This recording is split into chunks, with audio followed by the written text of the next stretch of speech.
Sekasedum Shaba, Ebese one Jazet.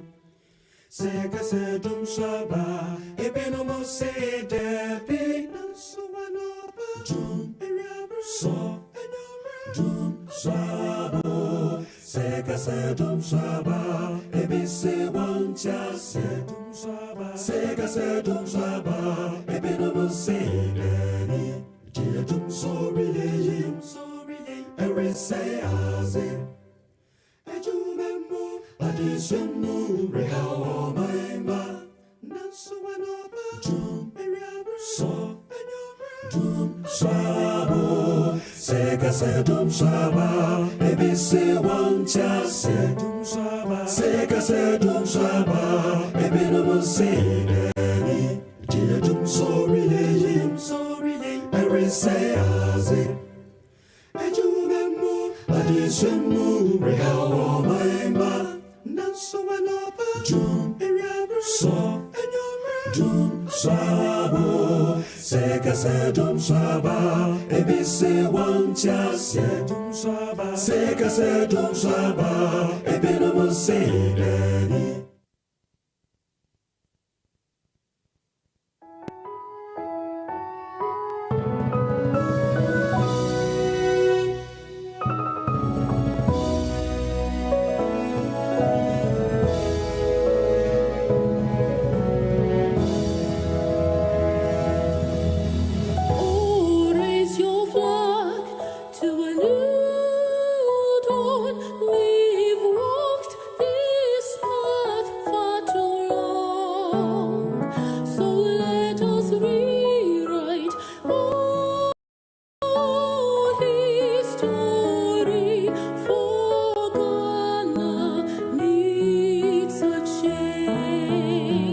And may the heavens rescue this land.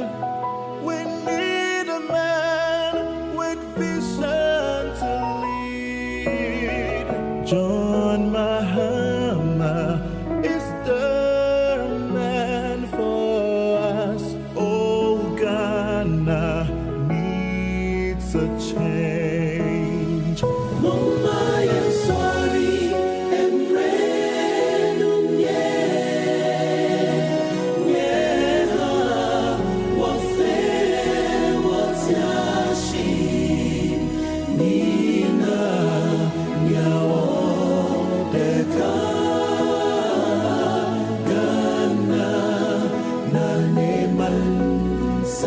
Let us rise for a change.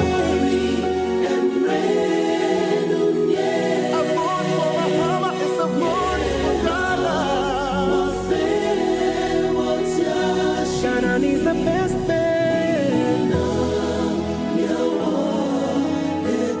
Rise for a change. Ghana, Naneman, Sakia.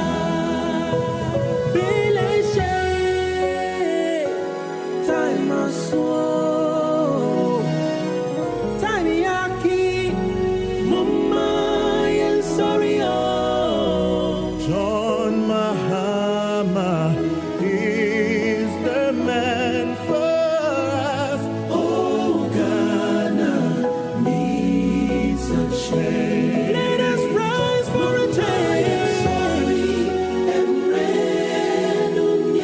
A voice for Mahama is a voice for Ghana. Ghana needs the best thing.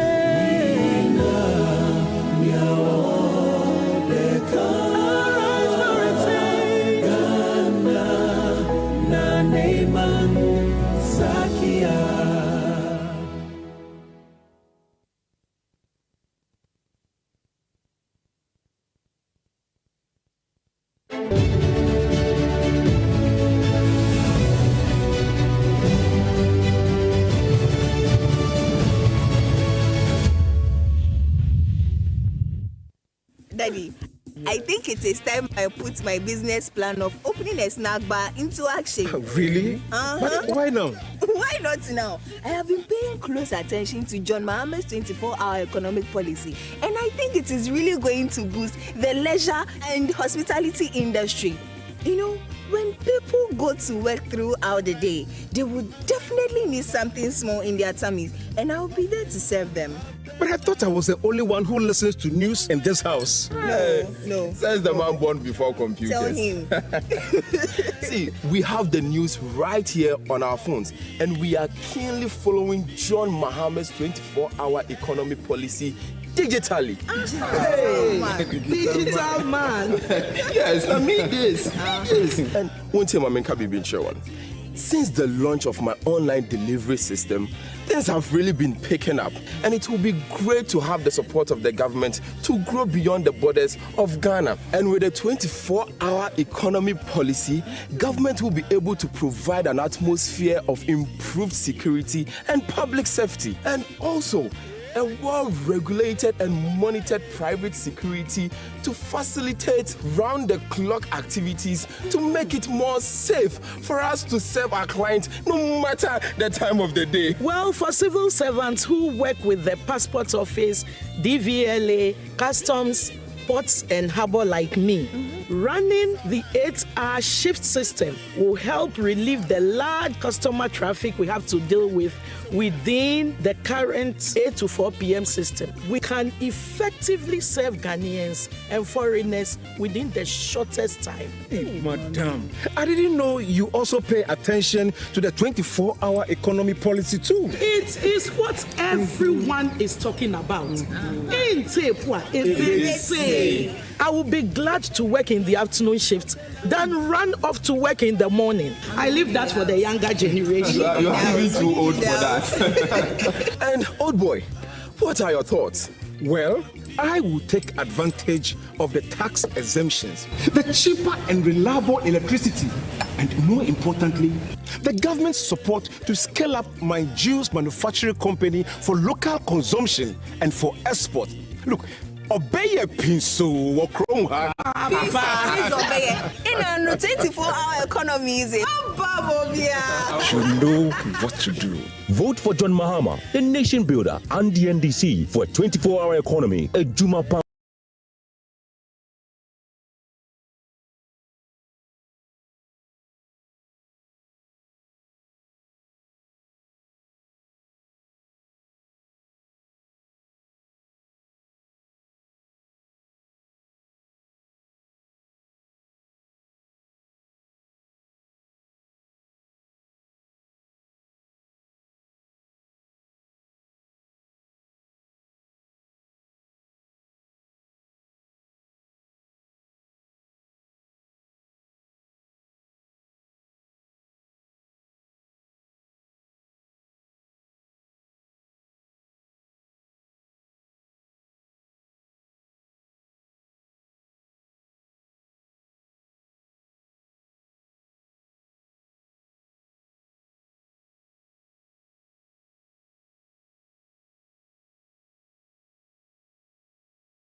Emre yapo wodi ene de keka ho ni nyina ebe wiem die eno ti beka NDC ene John Dramani Mahama memwe ho ni aseso my Ghana emo my Ghana ni swade ho o my Ghana dai so entumi emre ni ho emo da sanibia eno ti brani ni fa untuma ebe bo je ene NDC dia.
Daddy, I think it is time I put my business plan of opening a snack bar into action. Really? But why now? Why not now? I have been paying close attention to John Mahama's 24-hour economic policy, and I think it is really going to boost the leisure and hospitality industry. You know, when people go to work throughout the day, they would definitely need something small in their tummies, and I'll be there to serve them. But I thought I was the only one who listens to news in this house. No. Says the man born before computers. Tell him. See, we have the news right here on our phones, and we are keenly following John Mahama's 24-hour economy policy digitally. Digital man. Yes, I mean this. Yes. And one thing I can't be sure one.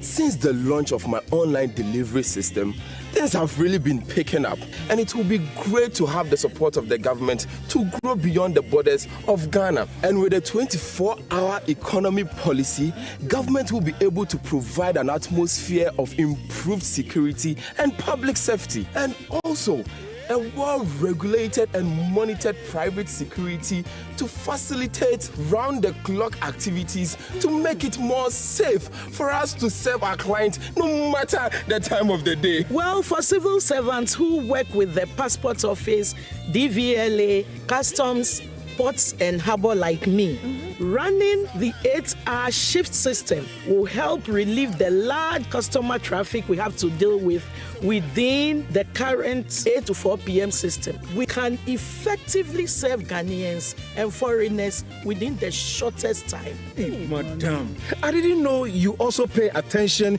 to the 24-hour economy policy too. It is what everyone is talking about. I will be glad to work in the afternoon shift than run off to work in the morning. I leave that for the younger generation. You're even too old for that. And old boy, what are your thoughts? Well, I will take advantage of the tax exemptions, the cheaper and reliable electricity, and more importantly, the government's support to scale up my juice manufacturing company for local consumption and for export. Look, obey a pinso or chrome hard. Please obey. In a 24-hour economy, is it? Should know what to do. Vote for John Mahama, the nation builder, and the NDC for a 24-hour economy. Ejuma Pankwa.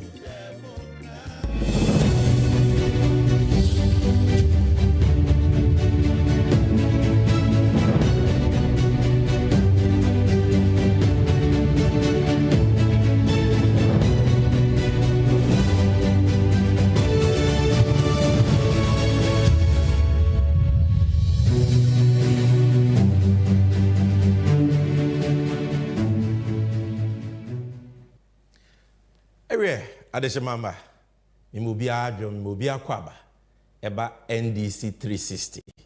Senya munyina munimino, weye jumedi sunkrokora, NDC amanyoko, ya shisha ukude bia, ya dibo deuro. Afa ene pane shishia pa, NDC amanyoko, ene ya Frank Katufo, His Excellency, John Dramani Mahama, ewoma omai Ghana. Haso ena di ye mai mwetintiban nsem we ko twi eba basa nyina yini makoma ko chechim ma akora keto akora etiase eno nti ye mo bia kwaba mini kan fa chop akese ma obi a say ifiti ase no we had some technical hitches with our sound. My technical crew tells me say everything has been rectified and nti we are ready for the 5th edition of NDC 360. Na busuafo sene amunyina munim no bidin de Sammy Gyamfi Mosomfo NDC amanyoku achi amehene me na medi dwumadi ebremo ukuda we any ukuda bia at 8 p.m. ene dia na yedi hu nkomo. We have 2 segments for you today on Moment of Truth Editorial. Yedi nkomo about ya sitting amunsem say nyema koye ana enkoye Ghana sikasem ene hefa ni gina na ne fapem te say esusanso be na enya no woyenso. And in the Potokasam, say we are reflecting on the economic bankruptcy and excruciating hardships confronting the people of this country. So stick with me. We are NDC and youth segment, and we are the Bebrel. And today we are hosting the Honorable Member of Parliament for the good people of the Sunafo South constituency, the ranking member for food and agriculture, Honorable Eric Opoku. And then a birthday, but Honorable will be joining us in the studio for the NDC NU segment. Now, Abusiafo, ansakra na yede dwumadie no ebebrɛ no meshwew so we Ghana ni na voter transfer ekoso no nte ho asɛm a hyɛ ne nso sɛ from the 30th of May in our battle commission efiti ase a ye voter transfer and proxy voters list and into we Ghana ni na ene baby a wote no watu kwan akɔ baby foforo untumi nkoto aba wo baby a wodin wo a take advantage. The process is going on till the 14th of this month. Na ko bebia sisi upesa woto abano na yenyi wudin through constituency embraho. We salute all our executives and all our officers, our supporters who are participating in this process. Se bibinti 7th December wuntumi nto abasoa. Ye be stress ube power bi na wa mani tumi krata isi fo be tumi di ni akọ abato onwuma for fry friend proxy list. Now I talk about amount. Jumedie, send a munyina munim. It is live on social media, on NDC 360 on Facebook, NDC 360 official on X. Don't want our friend at Twitter, and NDC 360 official on YouTube. So we'll hear Jumedie on any of these platforms. Yadawase. Like the link, comment and share. Tell a friend to tell a friend that NDC 360 5th edition is on. And this is a show you will not regret watching. And to maybe a dream we'd like to welcome everybody once again. We'll go for a quick break. Take a 24-hour economy ad. Nearby, yeah, the moment of truth editorial. Na bro, medase. Guys, the way job no day this country said, if I plead pay and they go your kids straight. I hear say brothers they do 2 to 3 jobs for that side. Oh, Kofi, I agree with you. My bro will complete university like 4 years this. Still they search for job. He rep application like 200. All for water inside. He for straight safe. Guys. All this unemployment where they go on for this country inside could be sorted out by John Mahama and the NDC's 24-hour economy policy. Easy. How you go do Simple. John Mahama and the NDC say them will encourage and support certain businesses, make them operate 24/7, preferably on the 3-shift system of 8 hours each, by creating an enabling environment that will promote productivity, competitiveness, and well-paying jobs for us after school. Good, but mensa make a busy question. We can companies and businesses with John Mahama and the NDC they refer to. The 24-hour economy go primarily but not exclusively focus on agro-processing, manufacturing, pharmaceuticals, constructions, mining and acquiring industries, leisure and hospitality, the sanitation and waste management, digital startups, business process outsourcing, retail centers, financial services, modern markets, transportation services. Some public institutions like the Ports and Harbour, Customs, DVLA, and Passport Office are all included. What the be saying, there are no limits to companies and businesses who go benefit from the 24-hour economy policy. Mensa, you sure say this 24-hour economy system go work? Kofi pa, no be you wear ID. You talk say menace they work 2 to 3 jobs for Yonki a day. So how you figure it happen? Word. The 24-hour economy, they happen for UK, France, Germany, Sydney, even in South Korea. So it will happen for you. See, this idea be very sweet. I'm not gonna lie, it be very sweet. But people they carry one district, one factory, planting for food and jobs, moving from taxation to production. Where these ideas all pass, here all 10 beans. That be me my problem. Trust. Guys. Make you not forget say or see a day your John Mahama and the NDC we build the Atuabo gas plant. The terminal 3 for the Kotuka International Airport. And the Meridian Port Service Terminal. We right now it be the 2nd largest harbor for the West Coast. Weigh them all to the web 24/7 as we speak. Then man, if you happy no, guys, me they talk something no. For trust there, John Mahama they stand to among all of them. Vote for John Mahama, the nation builder, and the NDC for a 24-hour economy. Ejuma Pankwa.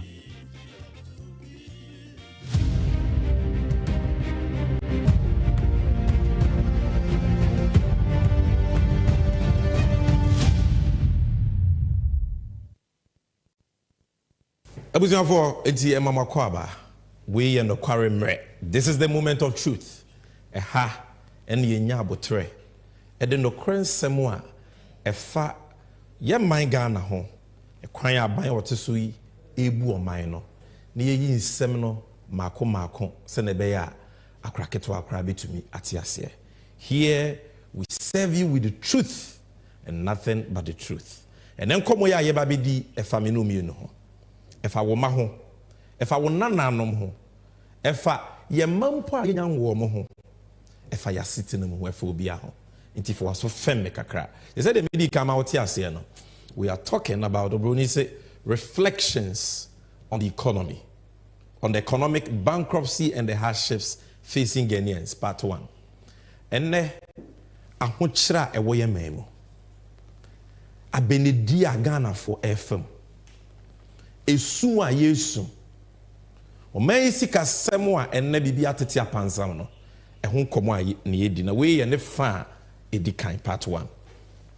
Na busua say to aba eyi aban a aban no ye de nyina yetumi ehye ne nsa se onhyehyɛ nyema omu oman ni ye ne nyina yenya impuntuo ne ahoto ewo ye man Ghana bo nuti ne ye to aba enti aban bia ya to aba yi ne wo Ghana bia no o waso die bibiri se obehyehyɛ nyema na oman na fa ne ntoma pefra na oman force wadi ye na one of those duties say dwuma ya de sha ban ne nsa no de hia ba ko pa wo mu ne se omanfo etim omubotom omuyem de omubidi de omubehye adwuma omubeye aban no beye enhyehye pobro ni se aban no be create an enabling environment a ema obi adwuma koso na obi a setimi kona no obi atimi nya bibitu ne botom de hwe ne ho na busua enenema. This is very important. Wenti enietwaba. Na mobe kaya 2016 yekotwaba. Die ne nsemo a aban omutisui eye NPP aban a owura Nana Addo Dankwa Akufo-Addo ene na bedi akire Alhaji Bawumia e ka kire Ghana for. What did they say about the 2016 economy? And what did they promise us? Boshebe no mo de mayen. Dia no mo kan about Ghana sikasem at that time. Ye bebu nkompo na ya kai ye ho. Enti hwe we ma misisi e. I think this country is going through quite turbulent times, and we need a change. And I think this is why Nana Akufo-Addo has nominated me to partner him to bring a different vision, a different way of doing things, to bring, a vision, dedication, competence, and integrity to the governance of this country. And I hope to assist him in delivering this vision to the country and to bring in, to usher in an MPP administration under the leadership of Nana Addo Dankwa Akufo-Addo. This country is destined for greater things. I am very optimistic about the future of this country, and I believe if and when the good people of Ghana give Nana Akufo-Addo the mandate, we will make a very positive change in the lives of the people of this country.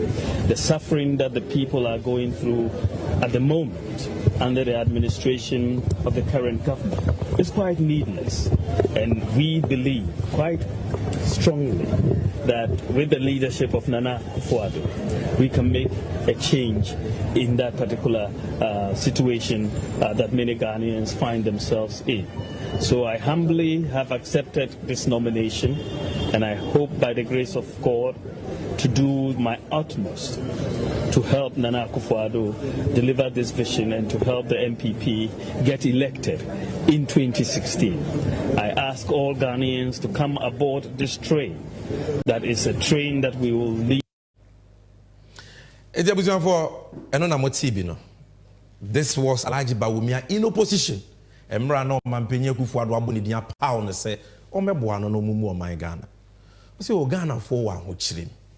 na ahokyere ne wu hia senke be wa ahokyere e needless na omo ba one Akufo-Addo ba no mo de ahoto ensesa mapa e be ma ye ho atoye aba enye no nko a he spoke about the kind of economy they will be giving the people of Ghana and also we mama CCA. I want to leave that to breathe, that we are going to build a new economy, a different economy, and you will be hearing a little bit more, because you cannot just criticize without providing alternatives, and we are going to, and we have, anyway. You can tell us something, that's what exactly. I'm telling you, it's an exciting, I will tell you what it is not. It is not a doomsday economy. It is not a dead goat economy. It is not a friends and family economy, right? It is an economy that will create jobs. It is not a doomsday economy. It is not an confirmed economy. Economy a dia hotoni yo enimpuntu beba. Na Ghana for say ati yakoto abamo. Na nya no nkwa no mo kan. Ora ba womie ya. Sanso kansem wakese about how under the MPP the economy was going to grow and grow and grow, and there will be jobs and jobs and jobs. And also Shema Mrs. here. Economy is going to grow and grow and grow, and we will have jobs and jobs and jobs. This is the economy of Nana Addo.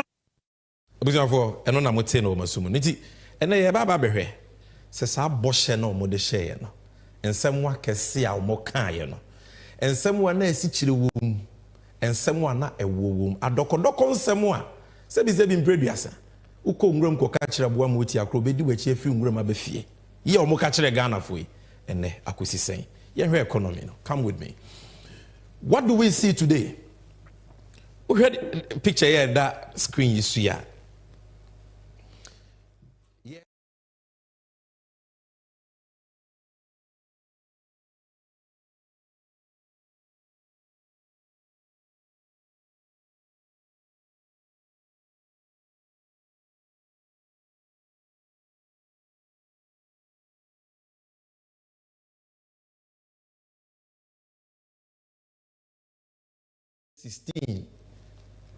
Na 120 billion. That is from Nkrumah Abreso, ABC Mahama Abreso.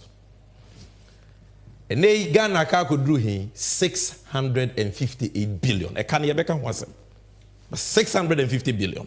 The Ghana Kadomoka said Dawson at 120 billion under NDC and Mahama. No more Barbeteson, they said do 658 billion.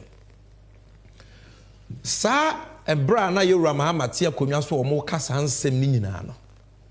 Na Ghana oil a onyamedia chain na ye ba kope oil field Jubilee fields and na o mampenyuku for discover ya odija yura atamels ma wono so dija yura Mahama enti oil sika na ye nya na ye kakra bi we're getting just about 40,000 barrels of oil a day, but yura Mahama ekọ tikese da so da ye pa ni investment o ye enti no owura ba wemi abaye as chairman of the economic management team oil fields no wenya miensa. Uwe sikadodo a yewura Mahama na ban enyaye in 8 years at a mills ne John Mahama sika omunyaye nyina obronisi revenue total revenue generated 248 billion for John Mahama ne at a mills. Uraba womia ne Akufo-Addo enya 925 billion. Just say at a mills ne John Mahama sika omunyaye so mo de bu Ghana no omanya no moho.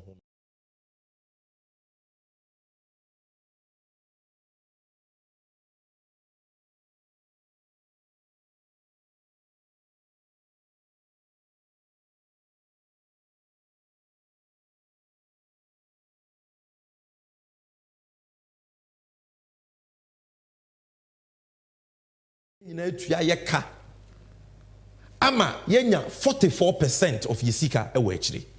Enei a omenya sika of what John Mahama ne Atamus nyaye no. Ene Ghana kamere debt to Gina yedutua ye ka ye be sans wa de ka. Ghana hu sika nyina ntimi ntua ye ka. That is what it means. Inflation impomponso anyama bofa sokosro. Mahama abreso ne ye twa nadapa ese ni di edi na tem no. Na 15.4%. And they are Uraba Wumia, a chairman of the economic management team and vice president, you know, a 25%. This is after say a call 54% in December 2022. according to the World Bank, Ghana for 800,000. A free ahutom eko ohia buburu. This is it, inflation rate. Ofa dollar rate na mahama abreso na dollar e cost 3.8, 3.9, 4 cedis, cost 4 cedis 20 pesos. So benya dollar back. And then the same dollar back is 50.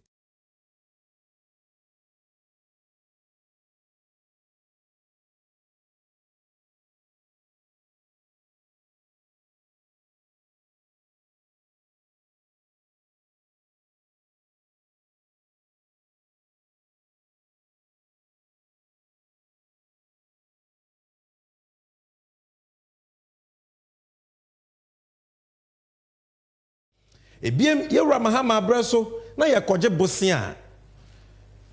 Your credit rating you good B-. E say investors wo ye mugidie say ye je bosia ye betumi atua. And Ghana credit rating no aba baller junk status. Investors ato ye punu international capital market. Ye ntimi koje bosia bi abiem because obi ase Ghana je bosia ontumi ntua. And na ukoje bosia e wo bank ehun si ho 50%. When you need 40%, besia wusi ho. Dia na obetimi de sa besia na ye. Na wetimi tua sakai. These are the people who said they had the men and they were coming to change the economy. Na ye nyina ye ho atoyen. And ne 50% interest rates in some banks. But Mahama Abreso a course na 25%. And I can go on and on and on this, the state of the economy. Na who baby o my Ghana ye gina sisi enyema tetia pansa me economy no aban na bodo uraba womia ne akufuado o ma say o man no, and that is why we are all suffering. Na busia obeka say what happened to the exchange rates? Me ko table no me dru baby na me ka dollar asem exchange rate dollar then na ato Ghana cedi and I'm $1 at a Prague. Now, how far with the economic fundamentals of Rubber Wumiaka and Wansem? Maybe I'm not refi into the video with my Mrs. here. When I'm about, ever say yes, Casa. See the Naya, hata. I want him be him. I don't see one year deep down the young over.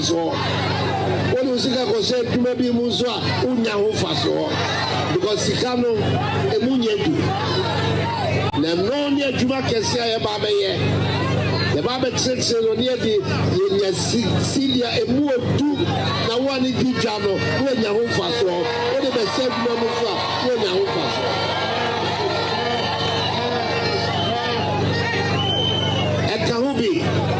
Ekahubi Tina Mekofa Baumia, some coming home. Yes, she say yes, sick at some no, a year Sikano, the moon yet to bio. Let's be the Jumani Ahotosa Bagana. Lena Santa Maria for Mukofiama Coxamuniano. Chamia, only a Sam Kawasanana was Sumwa. Mampenya Kufuado Namoten and Canon. No, pay to me. Or say Mahama Abreso na cedi na ye hata. This is a time I na cedi near 3 cedis, 4 cedis. A course around 4.2. Or cedi na ye hata. And nunti and wakofa bawumia base. Omra no ma cedi ni nya hode. Or say enu anti and wakofa bawumia ba. Nti bawumia raising tia o mampenye Kufuado fa na say na bedi akire no. Ono wankasa kalkum yetini kwakonum mo amatibi. Na bawumia isu ba ye. And no better Ghana for the cedi depreciate. Currencies depreciate when the fundamentals are wrong. Right. And the mismanagement of this economy in terms of the fundamentals is what was driving the depreciation of the currency. You can't be running double-digit deficits, double-digit current account and fiscal deficits, borrowing to this extent, financing your deficit with huge printing of money from the central bank, right, and expect your currency to be stable. The fundamentals will not support it. Right. But if the fundamentals are weak, the exchange rate will expose you.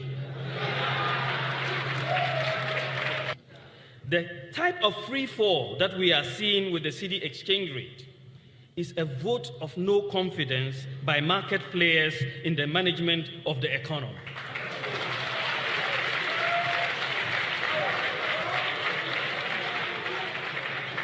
Indeed, many market players. What the country of Mampenya Kufuado in opposition, or say Mahama Sidi no aye hata hata, and no kofa or Mampenya be the cheba wumia by to stabilize the city. That is the main reason to your man, your man, the Jumano Neka. And Oraba Wumia say, Sambreno, na city need depreciated because the fundamentals are weak. On the catch, just Ghana Sika Sem Fapemino, na yem mere in Yahodimbia, under Mahama. That is when the dollar was just about 4 cedis. And also, we say, if the fundamentals are weak, the exchange rate will expose you. Now, the entire exchange rate will expose you, dollar do 4 cedis. They say, on one no more sem. Bible say, no more sem, you be buafo, and I be buabem. Or say, the entire na fundamentals now you weak, you know. And they say, investors, any GDB or Ghana Sikasemo, because Mahama said Ghana Sikasem. In the name, Omo apostles of strong economic fundamentals. You heard the Akusia. The only TV you see, Ghana Sikasem baby Ejina. In Primpria Menoka say, as compared to 2016, na MPP forecast and send Nina. And today, they can dollar, and a sika we are seeing now, Ghana, so it is the same. Mahama Breso a dollar cost, Ropano, it was 4 cedis, 20 pesos, medical catch, no credit do. And now, Menoka say dollar, 15 cedis, 7 pesos. So, what happened to the economic fundamentals? Number Wumiaka 17. Oh, you dollar free, what? For sika pa, BMU Ghana for the Dibia, safer. Because in MPP dollars and more, MPP communicate and say, oh, is a dollar in your. So it is appreciating against all the major currencies. What about the CFA? John Mahama Breso now 1 million CFA.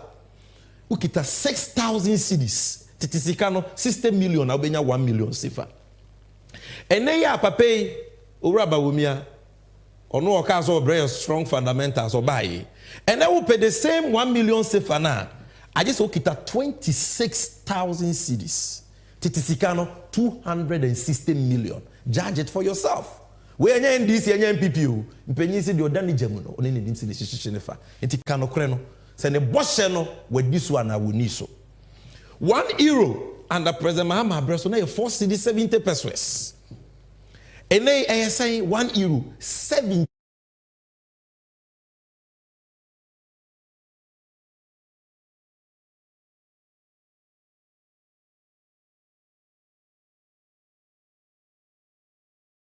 One British pound sterling. Mahama Breso no mudi na terminal. Or more organized lectures. 6 cedis ubenya 1 British pound sterling. And they go to any forest bureau. 20 cedis. Baby Krano 21 cedis. Into where they are mabawumia to 4. This is the economic fundamentals. Nabawumia jana numu waka wanse bebribino. Kasa ni nyinano. This is it. Now, I showed you a table. Maka inflation. Maka credit rating, me cabro for economic terms, dollar safer. But what does these indicators mean for the ordinary Ghanaian? What does it mean to you? In Susan oh, and also Uraba Wumiatre. Sagana Nibia Opeso who in Susan economic indicators ye a war swakujum. Only jomu ano opposition no ta kopa ya malata market. Inti hwe mame. Ye ba ye be ko malata market. Have been increasing my visits to the markets, whether it's in Malata or Tamale or wherever, suggests that food prices are really going up. That is clear. I mean, in Bolga market, for example, as I pointed out in my lecture, maize, a staple, maize, you know, where we eat tuzafi every day from maize. Went up by 60% within just the last year, more than 100% in Accra. I mean, you know, so the point is that when you look at the cost of living, you know, the benefits of a single-digit inflation rate doesn't seem reflected in the cost of living. When you look at This is a time where under President Mahama Breso, na inflation in pomponso anyama boko srono, na above from 1 to single digits. And on or maybe a share. And Oraba Womia say, even though Mahama the inflation about single digits, no. So single digit inflation, we here. Because no cob malata market, a broke work cost 60%. A stream a broke work cost say. It is jomu bo at the end of Vancasa. But we mean a trail. Malata market asem. And the inflation, and single digit 25%. So young kojum, ya come malata market, the end you could and your ma ye decide. Ghana Nibia will show me be an old bobra. When NDC and NPP, me say was sitting in wasem.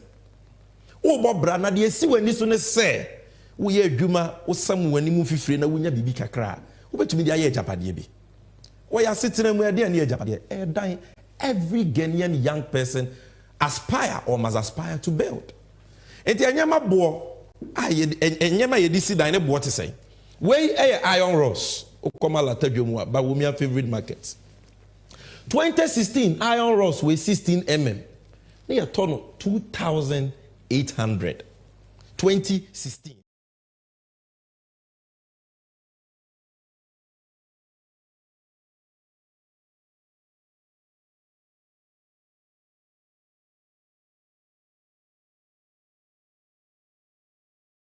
$800 in 2016 under President Mahama. Bawomia D na tem cabro for kesiye lectures. And then under Bawomia economic messiah. Omampenya kufuado se mede na ba se oma sidi nyanho de na nyama bo nkos form no. 8,200. Cement. Mahama Abreso cement wo cost and they could do 27 cedis per bag. And then could do cement bag and can 108 cedis. In Krobisono, we are talking about the 50 kg. In Krobisono, a 108 cedis. Forget about the picture. We are talking about the 50 kg. Where cable electricals who see down cable metal 1.5 mm, 1 ton, 1 coil. 2016, 73 cedis per. And now I know say the same cable metal 320 cedis. 16 mm cable metal no 2016 now is 632 cedis under President Mahama. 2024 look at it 3,220. It's why we will say you will to MPP mutu koto abama. What hope do you have to build a house? Uhe baby enyama boadruya eni mrika enyama boyukoya. Say the yebo brako ye ni media de enyama bo bekosro. But look at the quantum pomponso no. Enyanyama ye di si dan kwa petrol we will be a yusu. Uni car wo de beto petrol gu mu awo moto. Uni moto awo abobo ya. Uni biso a wo befa car ana befa moto. Wo betua lorry fare. And lorry fare na petrol bo ne di twa.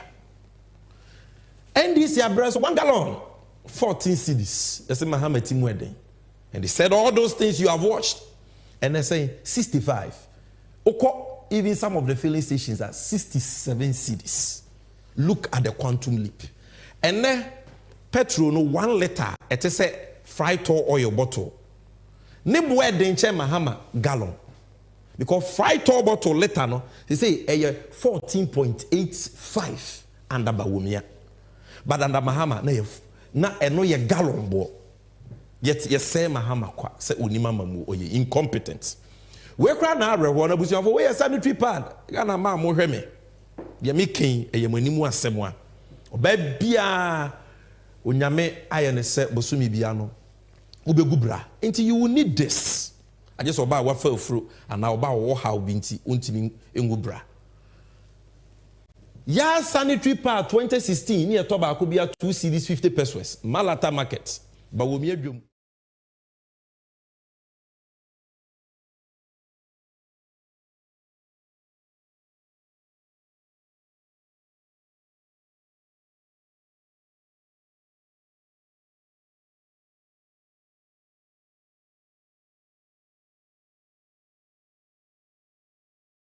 Soft care. 3 cedis 50 pesos in 2017. And then 18 cedis sanitary pad. So it is not just building materials. It is not just petrol. The agusu ye aduane ye nyina ye tobi. It does. 2016 now.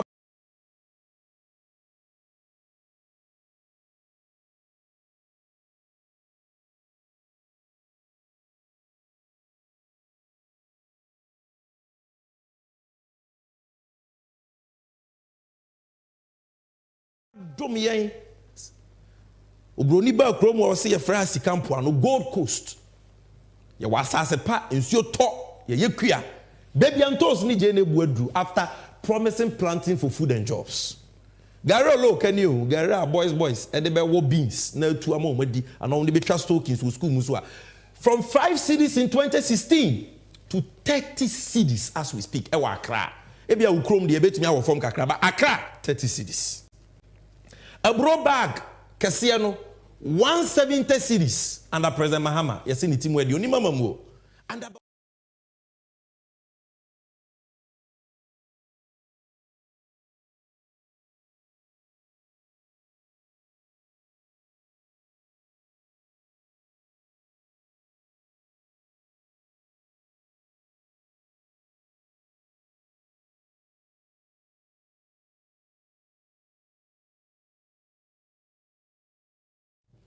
Akoko broiler kesiye ba akuse 2016 na ye 45 cities and they do 200 Ghana cities.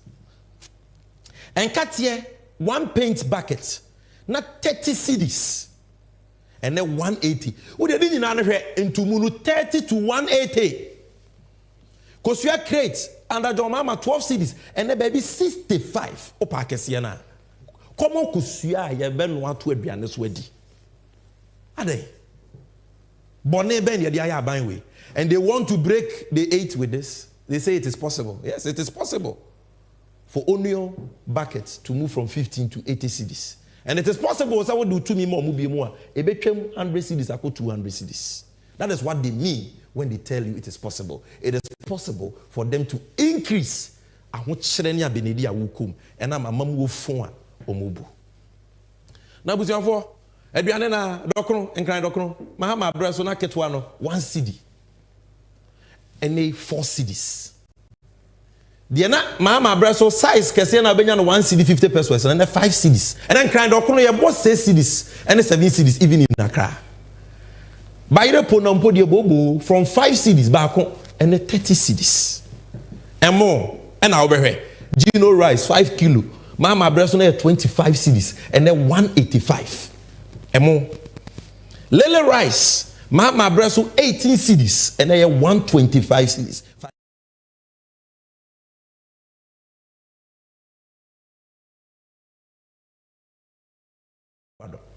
Obekazo Sammy Gyamfi ko odwom ntino enyema no bono de bia ka ho. Me na me ko odwom ni me nuaba Daniela Mavis Daniela member of our communications team. Ye ko Malata market me bona baso.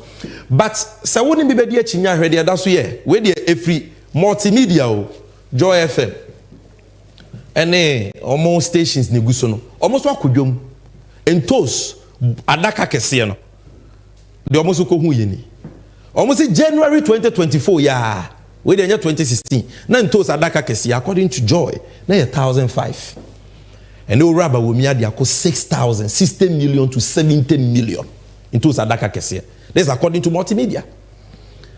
Mako bucket kesiye no so multimedia for call almost say June 2023 last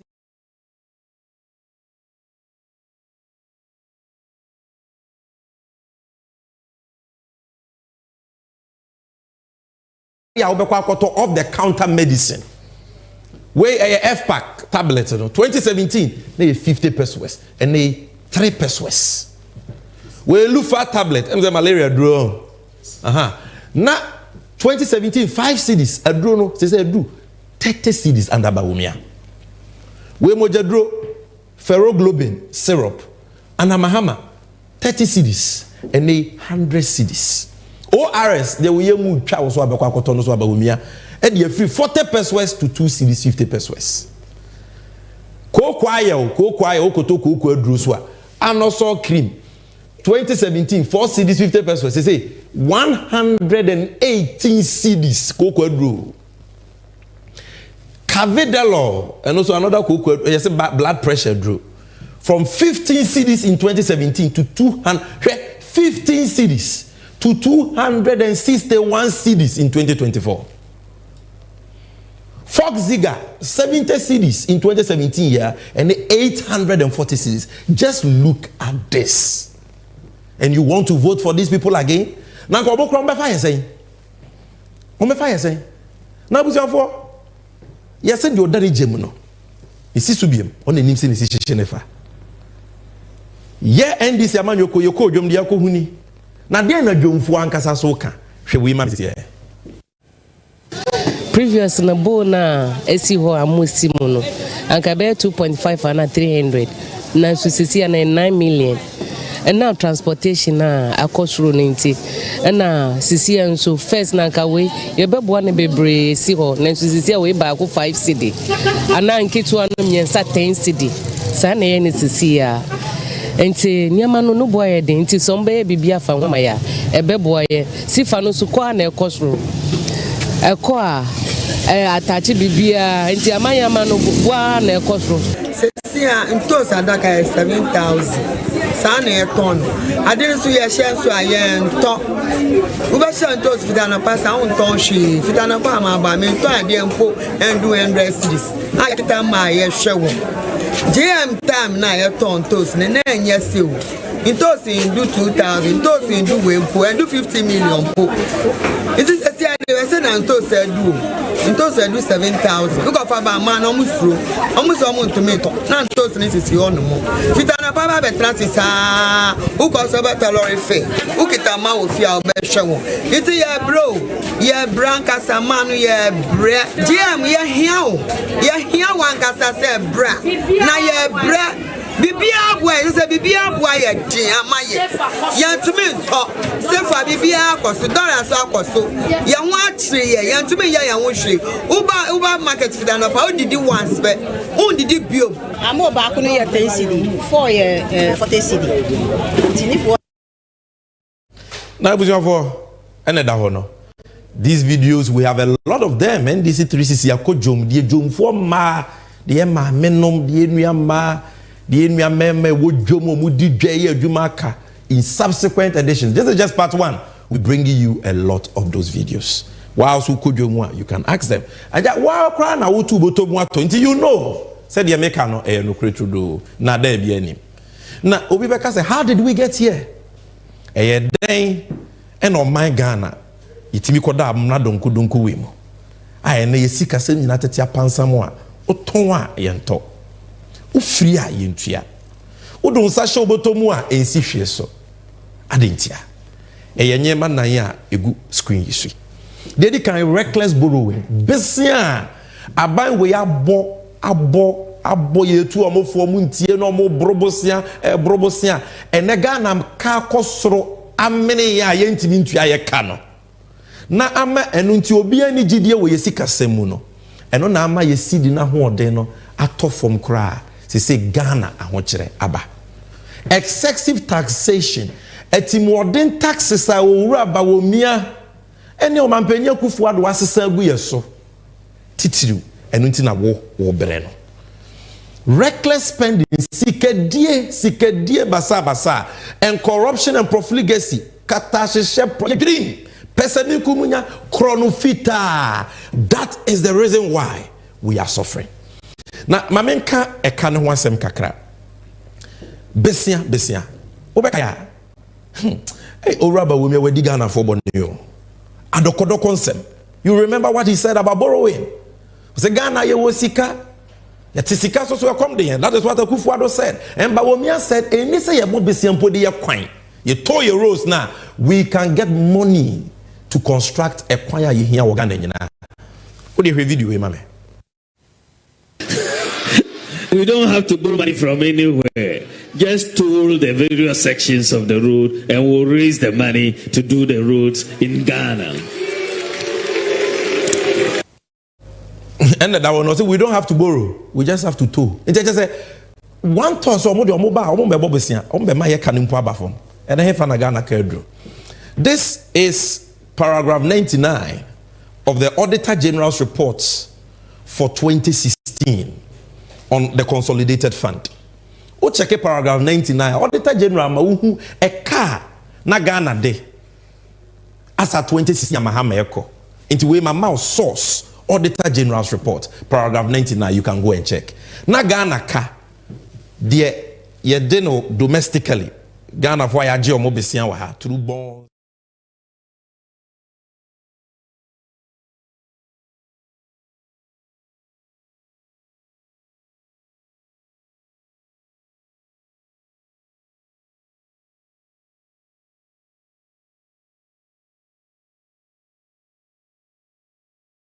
Kroma, Kutuka, Efrifa, Echampon, Ekufo, Dr. Hillel Liman, JJ Rollins, ya papa Kofo, ya papa Tamils, John Mahama, Omunina Kanono. What said ye? World Bank the chair and a hepic free 120 billion.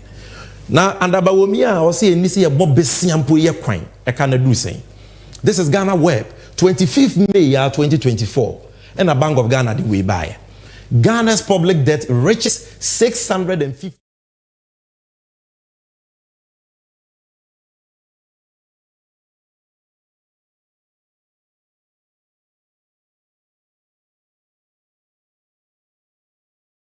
Kaka Hwa, is it there? You need 800 billion, but 658.6 billion. Now, in Ghana, can I say that here? Where's screen you saw? And Cromany, may I show pass it?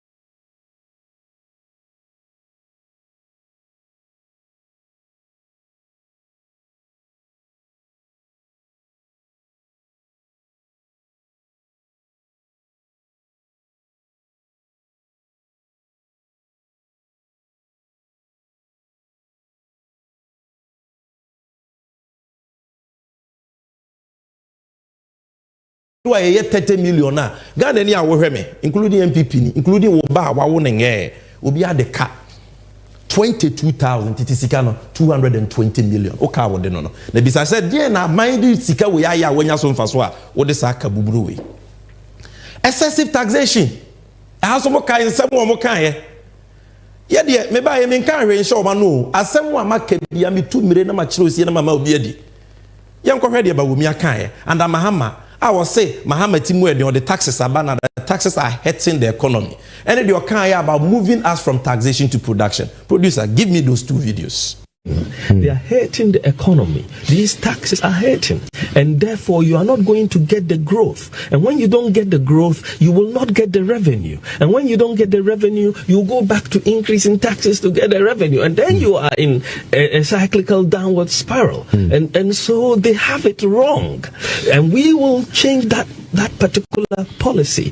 We will use the tax incentives to grow this economy. The NDC will shift the focus of economic policy away from taxation to production. So we are going to move away from taxation to production. From taxation to production. I said, Mahama Abresunity more than or the taxes don't do Ghana for so, and it is hurting the economy. Into a move here from taxation to production. You yate. Uraba we me taxes or the other taxation to production here.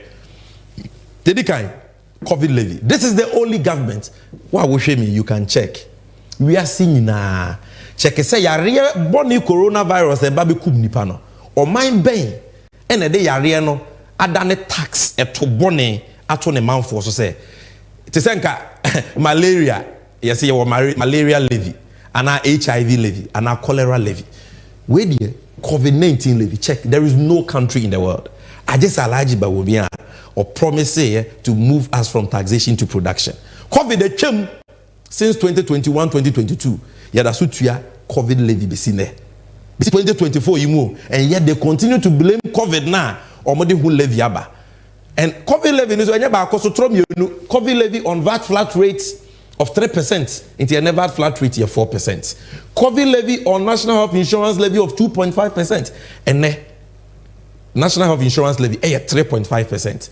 And where you indirect tax, auto nsio, auto paper, auto ebiane. Anything you buy, ideal make, kusuya, utuya sa tuwe, COVID levy. Taxation to production man, but we are doing no aye. Or the modern tax ayenti bimpe nyinsemda, levy. And Canada 1.5%. Ya kasa ya omodi about 1%. Inti ene adwuma onye sika kakra wo se me send bibi ama me ba ana me bisuani. Oye momu na ya te no 1% ya te sika.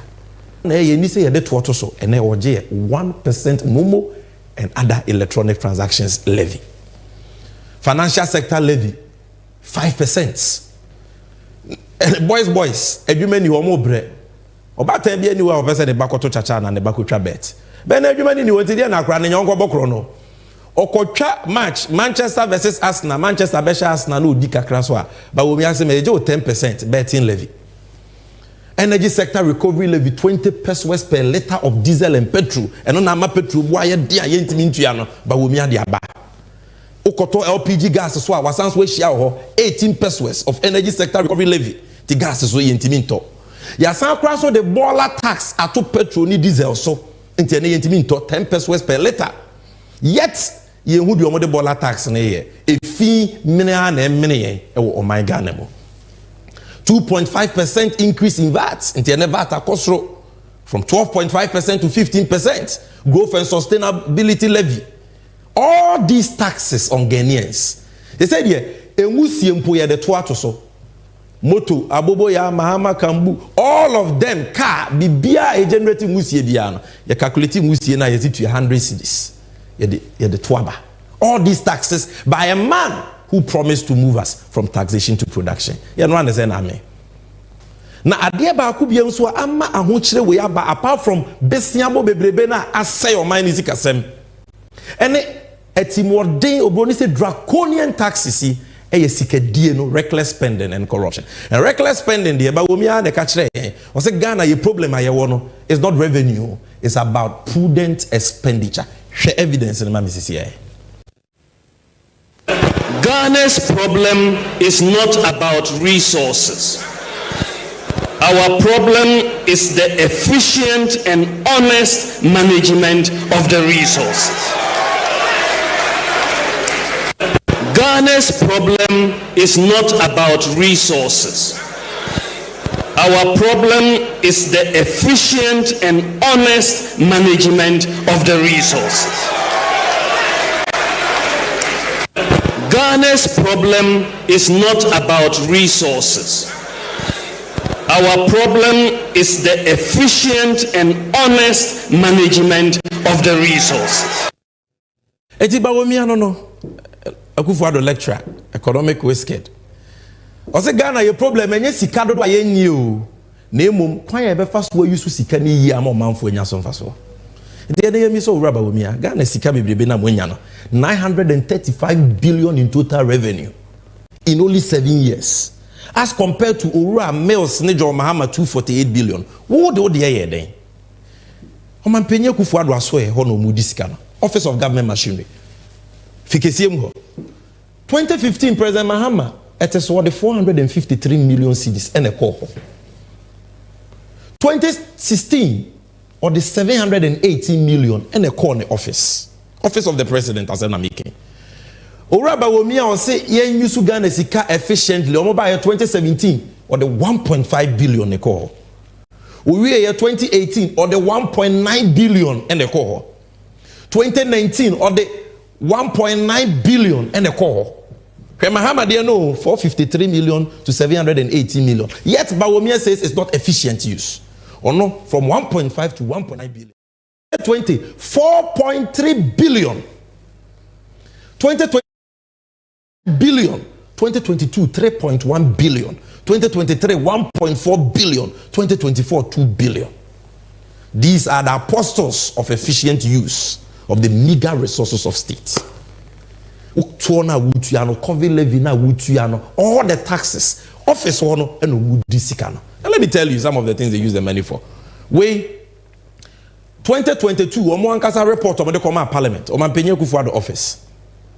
Almost sika omode tofu 51 5.1 million cedis. Titisika no 510 billion. Fuel in 9 months in 2022. President Akufo-Addo ne to our call no 2022 16.9 million ne to keke 169 billion. Omoto car tie and a car batteries. And 50 million cedis 150 billion in 9 months in 2022. 150 billion for car cover and a car battery. Cabinet retreat by Opoku 4.8 million cedis 48 billion. One cabinet retreat at Peduase, one meeting Akufo-Addo in the ministers 48 billion. Private jet we mshena na or chata na no na mepeno. We msheno.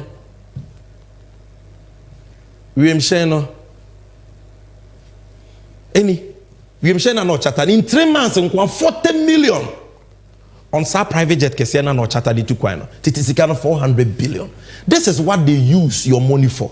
And they come and tell you, say, efficient use. Our problem is not revenue. So if the problem is efficient use, how efficiently are you using our money? Look at Chrono Ecoso, look at the waste. Not too long ago, we were talking to you about Pualugu Dam, Sika, $12 million or Mashenekwa. Skytrain, $2 million or Medinikwa. Temamoto Way, $2.5 million or Medinikwa. Ejapa, 153 million cedis or Medinikwa. PDS, over 2 billion cedis ashe. I can go on and on and on. And that is why their own party for MPP for Namu defended no. MPP ni nchire Kennedy Japan. Muntie de Kennedy Japan waka about the question. MPP is looting this country as if there's no tomorrow. Why? Who really got up your What do you mean? The youth of this country are not working. Now we're intimidating and control.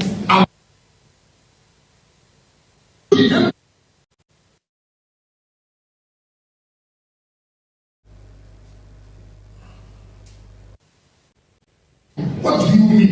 The youth of this country are not working. Now we're intimidating and control. That was Honorable Kennedy Japan. He is more MPP than all the MPP people here. He is telling you because he is in there. About senior MPP mpenyifo eba wo mi ani Akufo-Addo ne omo busuafo omo nko a efo my Ghana sika and I say omo bomb mine chrono like there is no tomorrow. You want to debate that? Mpenyi say bomo chiche ofu isu ase be catch us or den cheme we ni na chinye. The man is in there. No we ever say what is the impact of sasi kasel no ma say ni nyina eye edwomu boa edwomu nyema ne boa ye de nko ana. No, and yeah, no. Her story with mame. We are Ghana Web story. Ghana Web. Let me zoom it. Producer, if you can enlarge it for me so that I can zoom it. There's a list of multinational companies that have left Ghana in recent times. In you my amamu inti omedwuma gu no me free Ghana. And na me be kire wono. It's about the Numa egu and obi free Ghana eko amaye twa ye ho ahia. Now because of that inti amount for lose o madwuma amount for no aduane ebo wo. Now if you read the story, Glovo for no more delivery services. Omo free Ghana, Glovo co. Nivea, omo ye Nivea deodorant spray and nkun. Nivea and then Nivea free Ghana. O my Ghana John Mahamad's Ghana and Chrome's Ghana. Nivea is gone. Areho. Jumia Foods. Almost so much delivery of food. Nidia keka. Jumia Foods. Oma boka and now all these taxes and the economy about Jumia say Jumia Foods so all the people they employed, they've lost their jobs. Lipton Tea under Unilever. Almost so this Lipton Tea planty. Omo yeno. Unilever for in Ghana. Oman to me miesa, Oma free Ghana, Oma move ko Nigeria. Enkuya made for mutimi. Dark and lovely. Almost Ghana ayeden dodo. But we miya say sikasa almost ko. Dark and lovely for ko. Bet 365 for so ko. Game for no more akramo meboa. Game for so ko. Oma free Ghana. Big go for pen for ko. Pen. What is happening to this country? Society General, that bank, All these, I can go on and on and on. Producer, take me back to my presentation and bring you. All these institutions, they are going to Nigeria, they are going to Cote d'Ivoire. All of them going. Jobs are being lost. People are losing their incomes. Now, dear Nabawomi Abeka Fahon, dear Nobeka, no, didn't say Gunity or Moreno. Dear Nobeka Fahon, or say, oh, global factors. And say, you could share so for your kind of.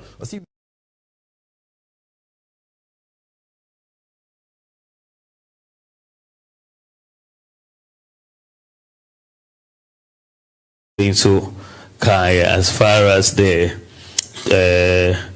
pockets of our people are concerned, and how are we going to ease the burden? You know, throughout, especially 2021, 2022, however, it's very clear. Say, cost of living has gone up across. Even when I was in Canada just a few weeks, less than 2 weeks ago, that was the complaint.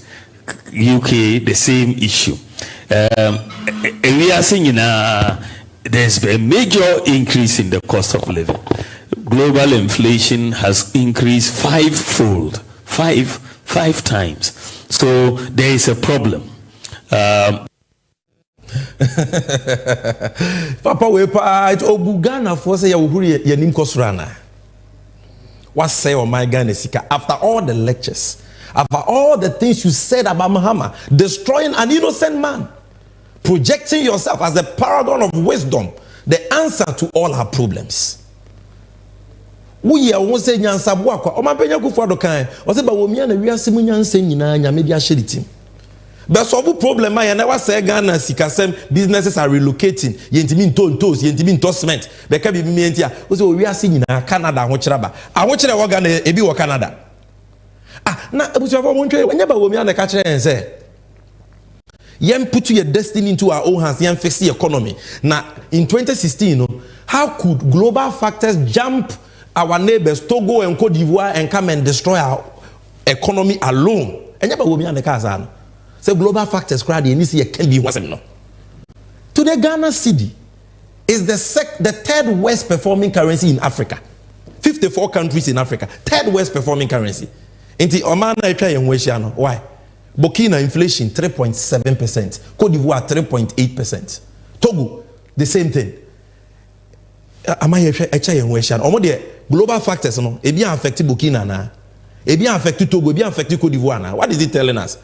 Producer, your kind about global factors. The question that you have to ask is, how can global phenomena skip Cote d'Ivoire and all the surrounding countries and only attack Ghana?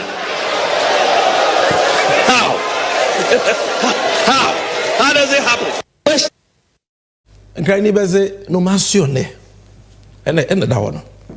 Oh, say how could global factors jump all our neighbors? And then they woke up global factors.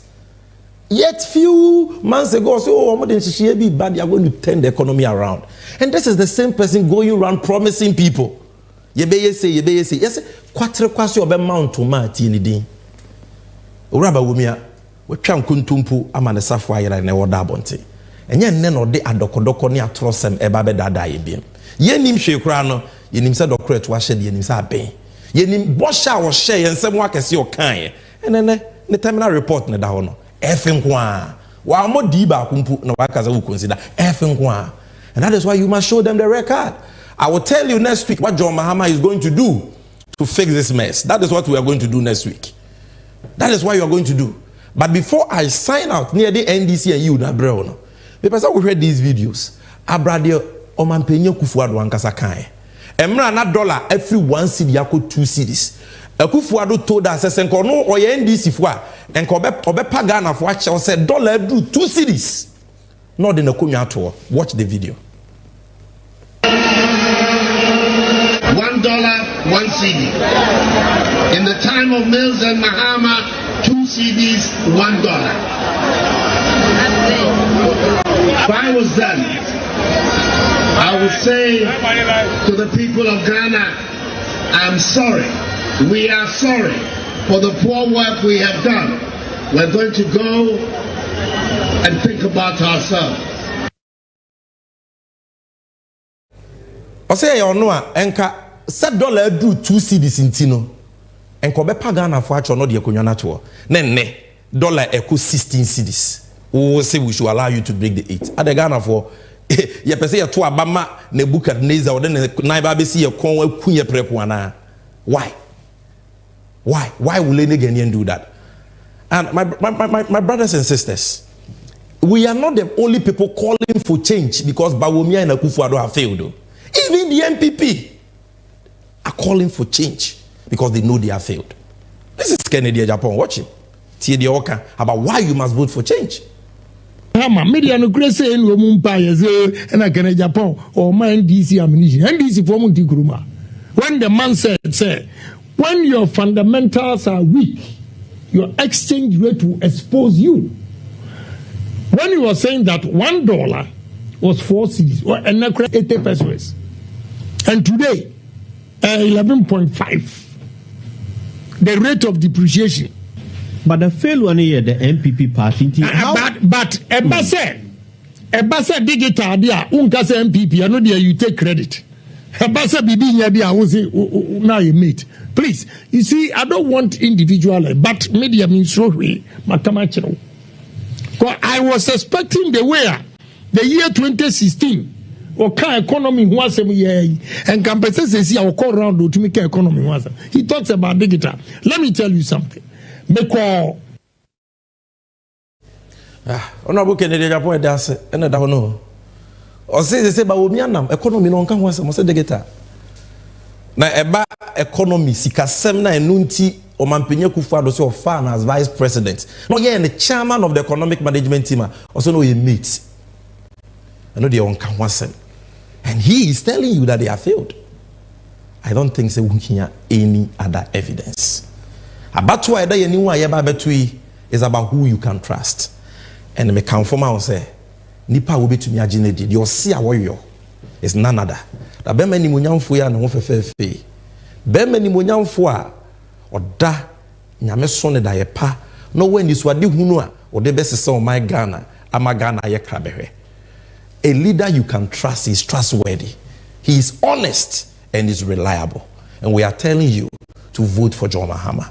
And we are telling you, say she was sitting na fatwa bapa.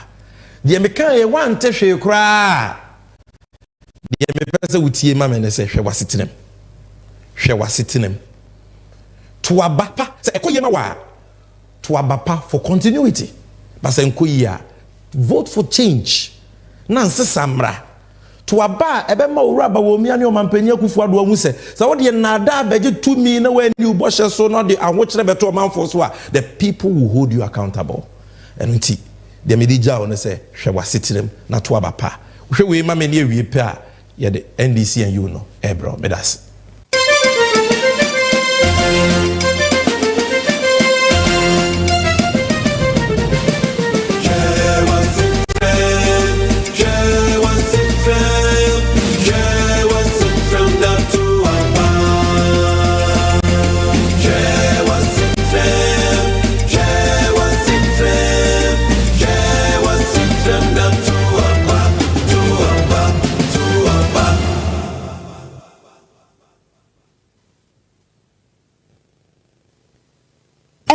Sida sanso ene wiase enyansiye enunti adan ene wose enso yesie ye wodon hwe aduonu nan woda ko bia mo se betua yensa kyereye ewo ya brabom enunti adan ti na wose etwanetia akwanya ewo mre bebremu enunti afei sie betumi aye 24-hour economy ewo mfidi dwuma ahodo mu etese edufra ene aduye mu ye mfidi dwuma ahodo mu ya dansie mu ya honidie mu ya hongogie mu akwantuo bojabojwa anaso kra no abefo kwan a ye fa so di dwuma wode wan kasa dwene ho ba yenyumekuo awodo ya womo ewo customers ya ebre bia ye ho achie no a etese ye ports ene ye harbors no ye customs ye passport office DVLA ene de keka ho a wo mu nyina betumi abeka 24-hour economy ho ekoba ne saa yabrabo ewo micro Ghana mo ebe sesa na sesa ewo yeyo emo wei eya kwanya kese ya abeda ho a ebeboa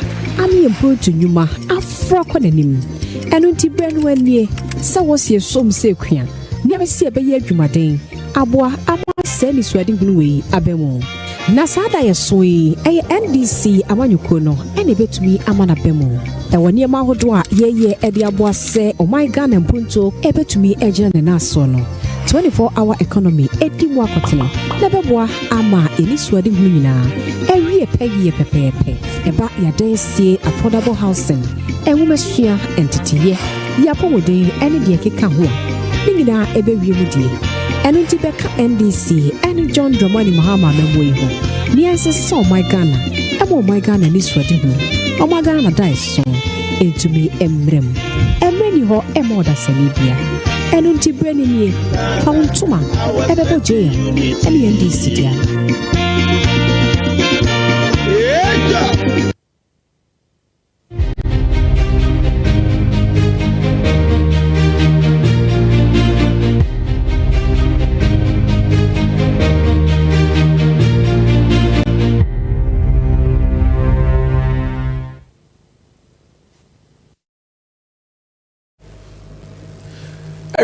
Adeshe mama, ya mama kwa babiem eba NDC 360 so. Ya di ofe di kind aba here, which is the moment of truth editorial. Ya nema kasa about ya sitirem hu asem and the Ghana sikasem. Now this is the NDC and you segment. And today we are talking about Yewura John Dramani Mahama. Na niswa di hunu owo Emma free senior high school policy. You know that is a major policy. Mpempino yati outro na dance mo MPP for kan about the NDC's position on free SHS. We were against free SHS and we are still against it. What about my NDC about you betray free SHS mo? Eya no kre and enya no kre. Na dey na Yewura Mahama beye about free SHS. Free SHS na kra na bakosem te say. Ene ye de sound kobono nyina ene san chechire mu ni nyina ebrel on NDC and you. And the person we have for you to deal with this subject is none other than Yewura Mashebeni for the good people of Esunafo South, a ranking member for food and agriculture. Or no, NDC 360, the maiden edition, Yanini Fitiasia, and a fifth edition are joining a beam. Dear the crown say and a bad day. It's a birthday edition. You will pay a catty cake or many wire then, the cake wire then, but still, on our Opoku who don't hear, but into a chair as soon as South, you know. Now, whilst I'm waiting for his presentation to be uploaded, no position for the person is Hanso Kai will be say voter transfer ecoso. And who here, the air came, you know, as they went to be on to a bar, you're useless. And need to make sure, say, you'll be able to vote. If baby, I want to say, and you want a waba wa. You best say we be call district office, the district EC office we ho no. Na we yi udin e de about wo ngomani mu ho. Say da ye beto aba no so bibi nti na wuni omayi mu ana ubenya kwansidie bi nti a wunti bi nto aba. Ukọ na odi tumi krata ma wanam senior. Ye ne din be ko ngoma ye friend proxy list. Na wetimi ato aba. MPP for ye nyema bebre. So we reggae process, and we thank our agents, we thank our executives, and we call on you to remain vigilant, and we call on you to participate in the exercise. I say, are you ready? NDC and you segment, yeah, they bro. Honorable Opoku, na apo muti say. Nyamiada Roma na kwa hoye pa. Na birthday no bibi e ko kama de. Na me ne da na se. Ode afi ache yi ni hweka se be da na se. Oma yenkwa bio na yentimi so. Honorable Nyamisha. Na onto nkom. Amen. Omo apomuden. Amen. Oma onyansa odema ohene Solomon bi. Amen. Na fasom omanfo a ewo Esunafo South. Na NDC and you uni edi nkomo about free SHS. Because so Ghana nyina etio. We are seeing nyina ehwe. What is the position of John Mahama and the NDC on free SHS? Yo.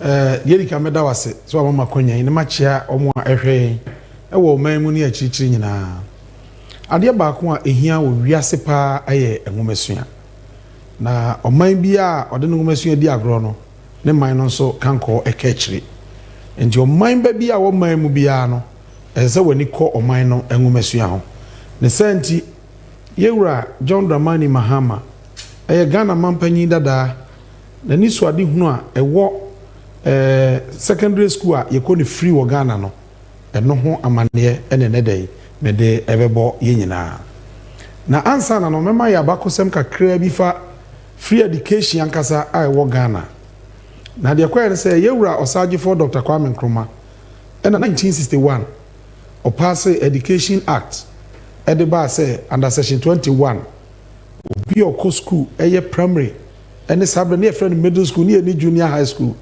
obi anko ni free na oye nhye so asabre no na school aye kọ si university de na obi akọ university so free sabre aye kan 1961 na university a ewo man mu no na eye Legon na actually 1962 no ye KNUST so ebeka ho tubeko university free afi primary middle school ni nyina ye free 1960 so ono akro ya scholarship secretariat now the support one we nimu ngoma e was secondary school because secondary school under the Education Act no near prescribed fee kakra bia e was obia etua na Kwame Nkrumah de sa ehihye e de ba yemanu section 21 of the Education Act on sema otwere honi say primary school area basic school no middle school ni ade ye be ko ni free secondary no say wo kwa e free na mom wo betua fee kakra bia practical work nyema ba use so kakra ho training college ni ade ade nyina etahye ni nyina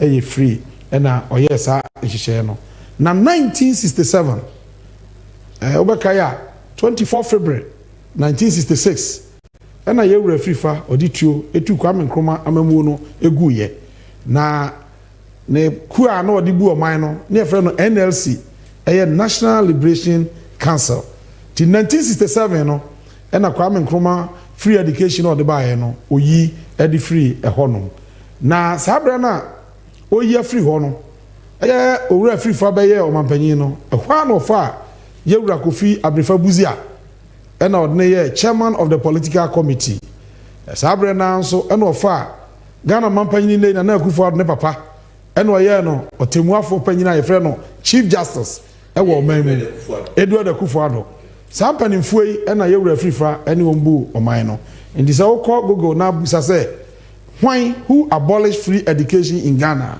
you say yewura afrifa one yewura Buzia sabe Buzia onso be prime minister 1969 bedru ho ena omuyi sa free education no edi free Ghana say ahochara ba oman mu ndi se be ya obi antua school fees na yenko se be ya oman bibia ebeka kama na yewura Kofi Abrefa Buzia apart from so chairman of the political committee no and also be director in charge of civic education no man on nanti babia no church amount for civil rights civic rights afa 1969 ana owura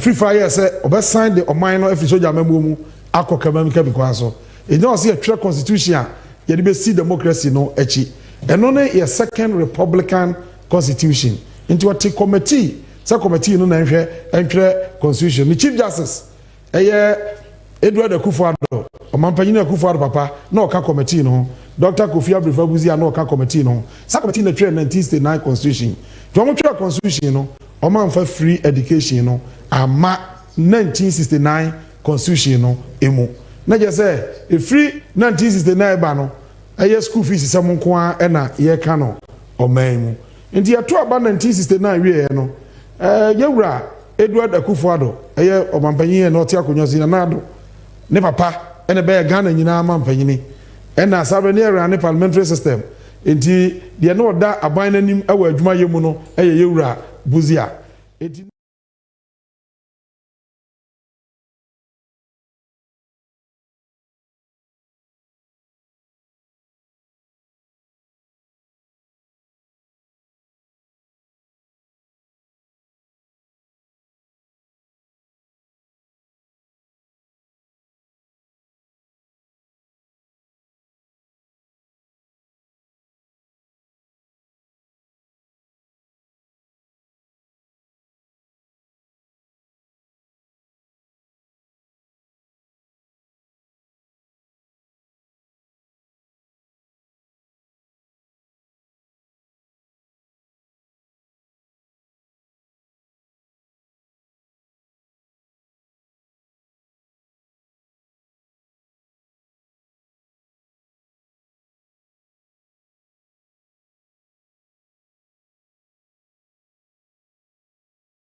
papa no MPP for na UP for pen for pa no wo na de MPP by no mu yi sa free education no e free your universities na just say Ghana the free sabre no we go school from primary secondary e ko ba bia we betua school fees and ye tua na sa and in 1979 Owura Rollins be ye cool e be true abaya no wo so no edigu ye na we di akonwa no ancha kra no se da bi opese ye do man no ko kabima min ka bi na ye to aba in the 1979 constitution and the third republican constitution that constitution no article 10 and Owura Rollins my de show say yen ko for free education no ensign embrabio it in 1979 constitution Owura Rollins sign ye na ye de to aba e ma Dr. Hilal Imam free education e de ba ye man mu na e church free education anche ena Rollins then in for sambe two Dr. Hilal Imam amamo no guye afa de the constitution no anya adwuma bio enti ye tra military room until 1992 ena Owura Rollins ye say do man no koka mamenka bi enti yantwa constitution a ye de besi ho a ye man e betimi do man si na soja amamo bi nya dai emma bio enti ye frafra manfo nyina se wo momra na yantwa constitution be ka ya Ghana Bar Association a lawyer for omso om de o munya bi MPP ko no so ni say a lawyer for na e mpanifo mu enti ama MPP panyini bia ni ho a o no share emra ye twa 1992 constitution no na sa constitution no under article 25 and Owura Rollins in mpanifo e de share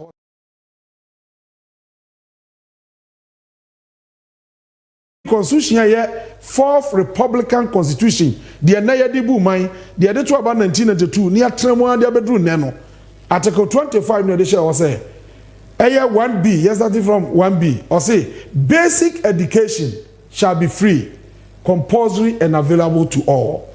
There's a basic no primary any JHS no e be free ye be say compulsory afa obia benya bia ko say available to all. That's 1A. Now ye wie e ho na ya hye no say atwede no free no was say yemra number 2 1B was secondary education in 8 different forms including technical and vocational education shall be made generally available and accessible to all by every appropriate means and in particular by the progressive introduction of free education.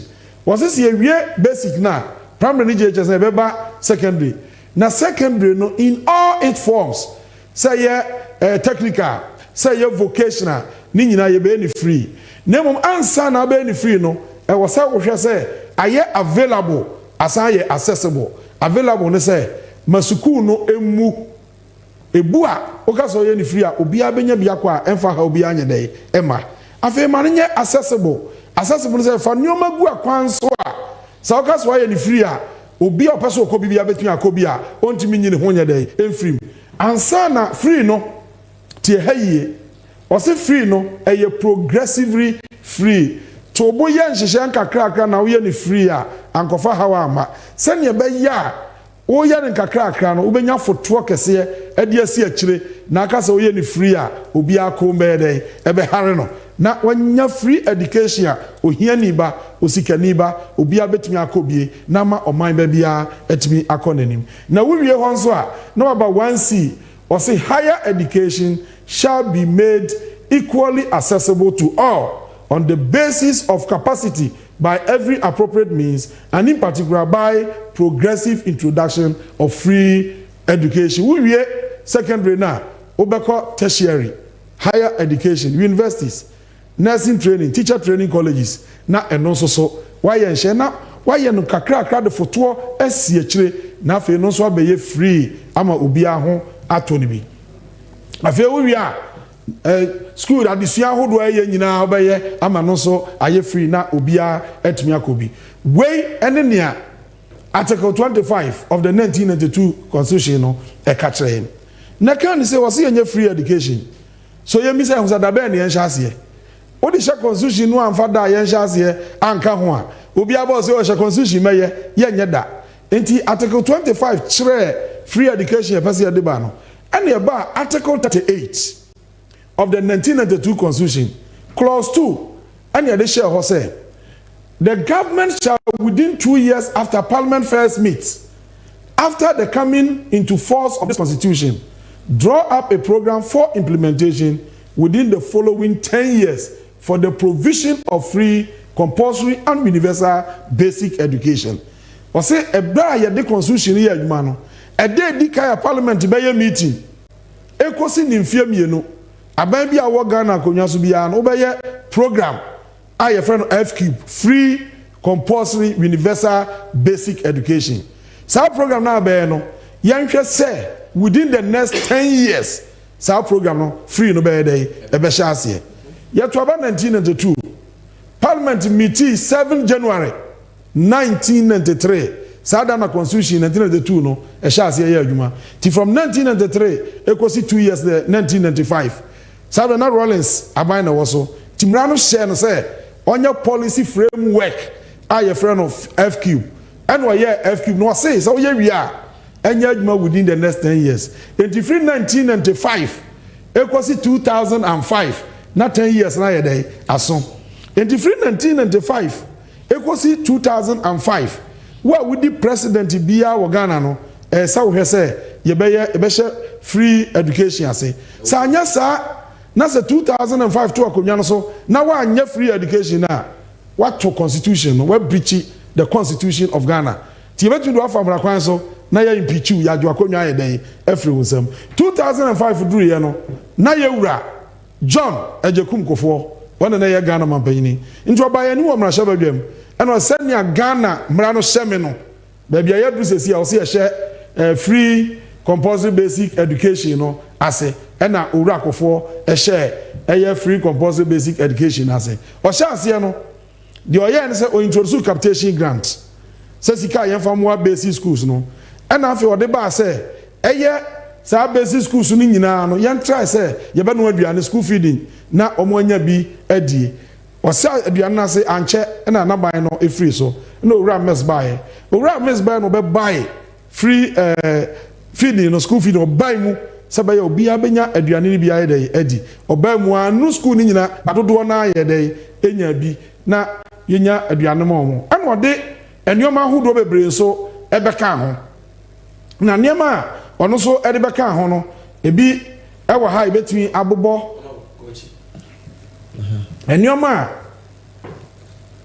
good open enioma owura mas edebeka ho de odebeka ho no bi eye free school uniform because I say eye compulsory we any free about compulsory be yenhye so about time bi amfane ba nko school a ye betumi a chene say we do ba na bro nti obetumi aka say meni atade nti owura mas the free uniform by obetumi aka say meni mpaboa nti ono so introduce free sandals say fama school kwala no na fe o say say yansanya yenyi suku adan a ebi ni ho na ye konu nua ase no eye schools under trees yenyi ni nyina free ho na yensi school adan no fa nkonwa ngum onkoto akonwa afei yema books a obe kinkan ne ho bibia yema watade enhye yema mpaboa yama capitation grant a yefa school no afei ye no aduane o school mam wadi a afei na Ghana ebe ye mra say oba time bi a wawo ba was so primary school ko JHS so amfana nkwa wudi for ya twaso if say bibia was so hia go school bia aban dia ye dey e dia ba eno na months yewura months one yewura John Mahama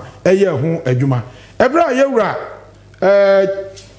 atames free mu na aka yewura John Mahama na je so hwe dia ya basic school niam ya no ho na adu bra was ye keka ye ho na ye kọ secondary school no se be ya ho free no so e be ye adwuma enti owura Mama ade introduce their friend no progressively free senior high school se be ya constitution kan no o se ye free senior high school no ye no nkakra se ne be ya obi anso ebetumi akobia progressive free senior high school in fact obi ani ho je ho chinye obeka ya na na do krabra yewura Mama introduce free progressive free senior high school no de nanado eka yeni o say Mahama's free SHS good news for Ghanaians. Honorable mame date no na we are modern Ghana member. Yeah, we are modern 6 March. Okay. Thursday 6 March 2014. Okay. I'm the producer, so they have a video. Tama Mahama the progressive free. Yes, obetumi video na my hair. Na ye nyina ye hu said you see here. Ladies and gentlemen, I now have the singular honor of declaring the progressively free senior high school program duly launched.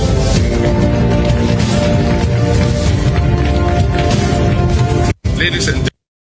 Well, the Honorable Opoku kind and what dance when Mahama launched progressively free SHS ekumfi utiem ewumfi free mantemo. Honorable Twasomai. Enti yewra Nana Danko Akufo-Addo Thursday 6 March 2014. Obo yewra dwomama abaso se eyadwen papa se nia constitution ne ka no wa sha ase kama so ewo man na constitution no wose se wo be secondary school ni free a manenye available na enye accessible ansa na nkakra no free no atwa so de enti a wose manenye available says wa ma school na mu na so we ni free no obi aso okobia better no manya school dan kom eno how ne ahokyere beba no wo ye hohwe a enye dai enye yi bio se wa anya no progressive nkakra na so we ye no bum no anya sika ensi a kira e de how be ba chance na nka wo nya free SHS no intina the framers in the wisdom of the framers of the 1992 constitution omhye say yenya nsanti sabaya school no bebu no owura mama de si na ni so besi secondary school makomako 200 Ojidis were secondary school makomako 200 ebe kan de wo hoda no ho a ebe ma secondary school na bua wo ye ni free a obi anso ebe nya biako sabra na 2012 campaign no obeka ya na na do so ka say one the Ojidis 200 secondary school cry so and one the obesi 350 secondary schools say ebe ma na bu na obi anya bia dey akọ ba yewra mama 200 community day schools no o shasie bra onya atumi no edi mu makomako 124 de o state se osi adan no na obefiri akonwa so mu 46 wa wie ni nyina kama basa me there's a story me kan kire oda bra na me regional minister yewra mama ba sunyane na yekobie new longro eye secondary school no eye yi blog and yes no abrosan traso 9 eno wura bi ba won so person de na se mi to o mapanyima ma anim nam ka so afi no aba ebe ko say David Eric manimra na mintie na sem ena president ma me de no call nchen okwa na osin ko be yesusu obi a kire president ma say yi blog na wo sisi na wadodo oso be secondary school makomako ha no afi na wo ya na brosan ya to aso 9 da be na be wie ya ni mienu na wie wo ya brosan we ni eso ne form wo be wie sesi na Ghana fo say 200 no waye na president mama ka say David wo ya ne sa wo be wie na so se asase ho ya de nipa no da bia ye doso asase kase ye wundin fa bi nkan ho enti nei ye ya adan a da chinti ye nya na brosan ye kosoro na ye mu asase no ho ban se ne be ye nchirima ba wo mo so ebeboa wo mo se no nti na ma na wo ye yi block ye abrosan a etwaso and now the secondary school there na kaka na nya sa na ye see ye secondary school ba ku bia wo classroom makomako 24 afi ye wo ICT center ye wo libraries washrooms near the adin nyina umsa ba ya laboratory bi bia so ko school mu a obi bia betimi ayekama we no adwene se ye ba mu na wunyam bom sa wa ye ne free a afi obi abekọ a enko ye double track bi bia mem na obi anya school ni bia ye dey akọ now ebra ye mama introduce self progressive free education no ye kan ni ban bi say oh there be we dey wanya hwe kra sa ho so can 2017 budget MPP bedi akonyom de ba parliament paragraph 781 ho no mo twere say Mahama introduce progressively free SHS omo ankasa budget no paragraph 781 na self progressive wabo ho ka 25.96 million and I say what they say in the sector for the period under review included an amount of 71.91 million for the provision of subsidies to senior high schools. 25.96 million for the implementation of the progressively free SHS. Can offer budget ninya dia Akufo-Addo obe present ma Nana Akufo-Addo in the original parliament no boy man say free SHS amama by 2016 a car or ball no na you say clearly so biaka say John Mahama started free SHS na enye echinye bia but sami ade ehia me pa ne sa point we say 2014 na Yera mama started project bi Ghana ha. And also availability and accessibility. I prepare for the full implementation of free SHS no. Now your friend no secondary education improvement project. Now our project way World Bank my Ghana bosia $156 million. So $156 million no. Yet the scan see 23 brand new blocks. This account 200 no. After secondary schools are Ghana, Krasia, na omuni facilities no. Yes, select mu maku 125. One more than womuni ICT centers, womuni teachers bungalow ni ade say ye pejam edim fidie edi adam papa akọ ama school so abeya kese aka ho. Afei yes, select nkwala maku 10,400. Omu ye ehia forma bubro sasa ankola we eye progressive free na ye no womu ye be mo mu nyina ko school no free a woma wo for entry city enkola 10,400 no ye select wo free secondary schools ema anasa enkola no ema nko aye 6,400 ena emema so eye 4,000 ena sapre on benefit ye na sap no package a na ye de mankola ni package no enie akwala 10,400 no ba ku bia wontua school fees kopim se obewie school afei ya makwan na wo school a kaska be kwa ban betua se wo ba school a kaska wo ba ban betua wo school atade nyina ban de ma house dress aban de ma PE kits aban de ma shoes a be shempa bo be ko school bags school atade pens bibia obe uni school bia no na ye de nyina ma akwala bia ye select no ka facility we ho no na afibia Ghana ban bon hoka $500 ena na ye de hwe sa enkwala nyina na yemi se ho se akwala ban ena no qualify se sa facility we sa free education ye ntua ho hwe no na oka ho bi akwala na odika ye an orphan without support obi ane maame ne papa awuo na oni obi obehwe no kra no ono na ye select na also course school no free na sakura no gise school no headmaster na say headmistress owo no e ka sakura we o deserve na education director owo a confirm na fe akura na nya opportunity na wonya bi afa students a wo ono ankasa na hwe no ho oni obi hwe no nti obi wo odi pa na no ho akoto secondary school sakura no so qualify so ye bi afa disabled without support obi asebe wadi dem kakra no wo secondary school oni obi a ohwe no mobro wasabe ya obetu akọ school no sa facility we e cover sa akran sabe ya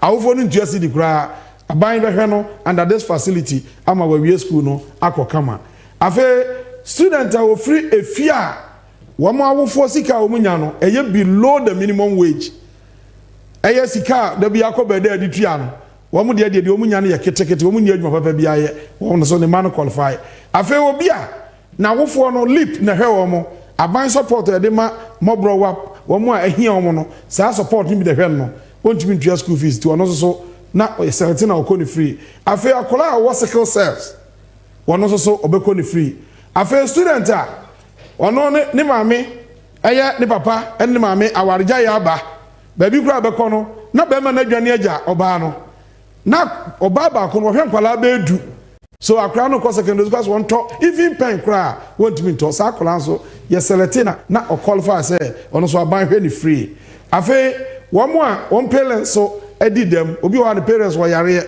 wo ye disabled physically challenged ne maame ne papa sa akra say ahokere ba omuntimi nipa ahwe no enti na o say aban hwe ni free afi abaywa accidentally wakonyin na wontimi hwe akra no no ase meko secondary school sakura no so sa scholarship we e was here to be man free na oko school omna na ye 10,400 eya nkwala and ayura mama ye select omo from 2015-2016 na omko school no free se be ya ombetumi secondary education improvement project good now ni sa asem we oka obi se ya da bi NDC ye we na nkama mo hu dawro e na yante eyade a NDC ye na wo hwe MPP budget am de breye eye 2018 yewura ofori atade ba parliament 15th November 2017 okan ni p e de kire ye na me pese o hwe de okan ye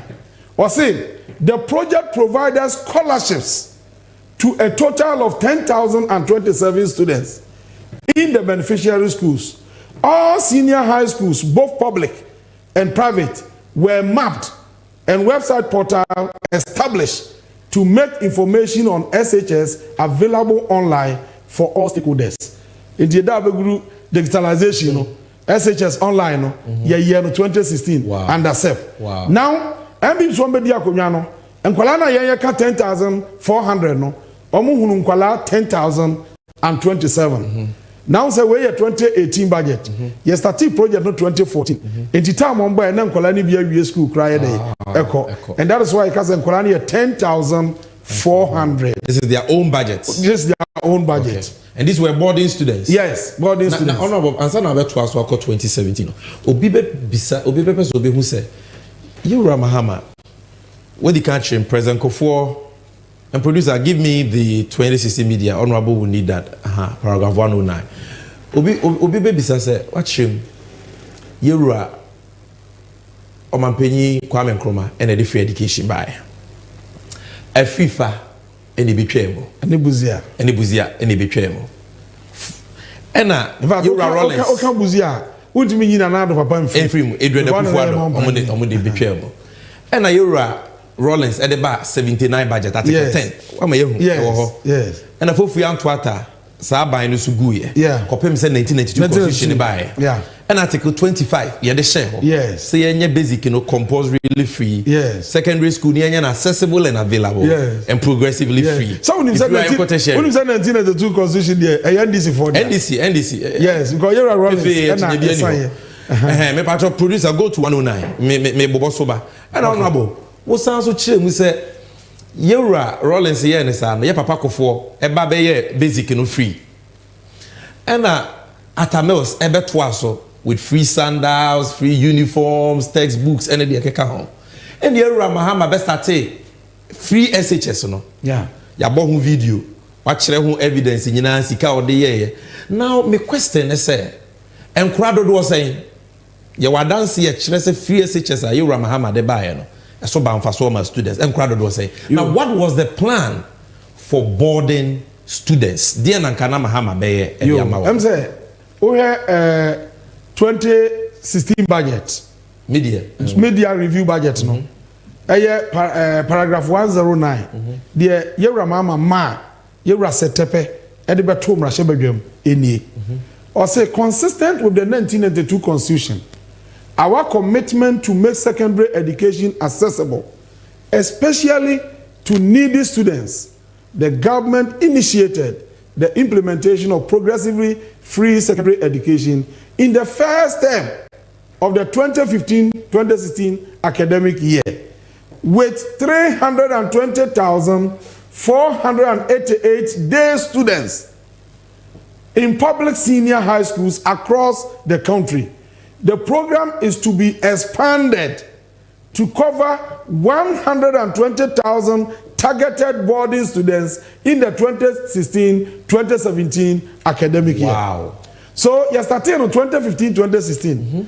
And in 2016 media review, you were set up at the Maniabo Parliament. So, you did cover the previous year, no? You cover 320,488 day students. Yakase day students will be anya day and free. It is a fear now because secondary school are free. But next year, next academic year, 2016-2017, you see a pajam, you call boarding house. Now boarding house no, you cover and 120,000. Wow. So 120,000 no, basically first years. One more eba from one for no. One money do one mobile day eba started. That is why Nana Akufo-Addo when I started free SHS no, or started with first year students because it was already in the plan. Producer, let's go back to the presentation. Let's go back. Okay.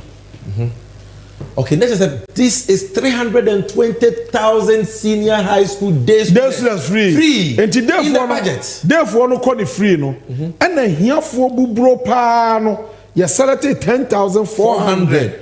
wo mo de nyesa okoni free keke na taade ni bibia yes adman say be parent ntua once kura almost no more boarding students okay ave yanko de akufu ado ye okay nti 2017 2016 ye tro ba wie no na danko be ye o mampanyini and was free SHS no was starting free SHS was started because the obetu was say progressivity enye free no be started no foforo or started with form 1 for na just na progressive kwan na no na offer so nemum de oja na kire ne say availability na yamma secondary school ni mu no eno de oyi na ni free ho na de ka say progressively free adwa na teacher say kono kakra no fa siesie ohunya foto teacher no eno so wa amfa na ni anyedai anhwe enti ka say aye free SHS no eno anse say aye free SHS ye ni foto teacher afi ni oka foto ye ni sika teacher ye ni sika teacher ena ye ni adan so a ye de ko akoye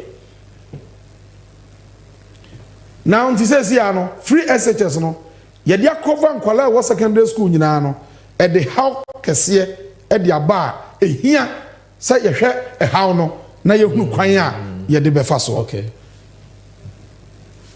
now e how e dika nie say ye ni foto bi ata free SHS achi senti ameka say ye ni foto ata achi ne say get fund eye foto a edisisi suku adan no ye ni ba bi enye ska free at da bi ya ye diska kotum na school dan si a ye de akwa ye Rollins ada Roma e no ye mayen some street light crab born Ghana no ye ba bi enye ska free ye foto a ye de ye ye tua bo street light national health insurance ye foto ata achi a ye de mra e na de foto na ata achi tambia sikata ho a e wo se ye de boa health insurance by free SHS ye ni foto ni sika bia no dedicated fund ye ni sika bia ata achi enti aban hwe ne budgeting afi wo aban budget a aban so ogege ne revenue nyina obenya 176 billion nemom okwa expenditure side na adwumayefo akatua ye ka ho nsi ho any statutory funds eye foto a emra hye so oje to na afakwa no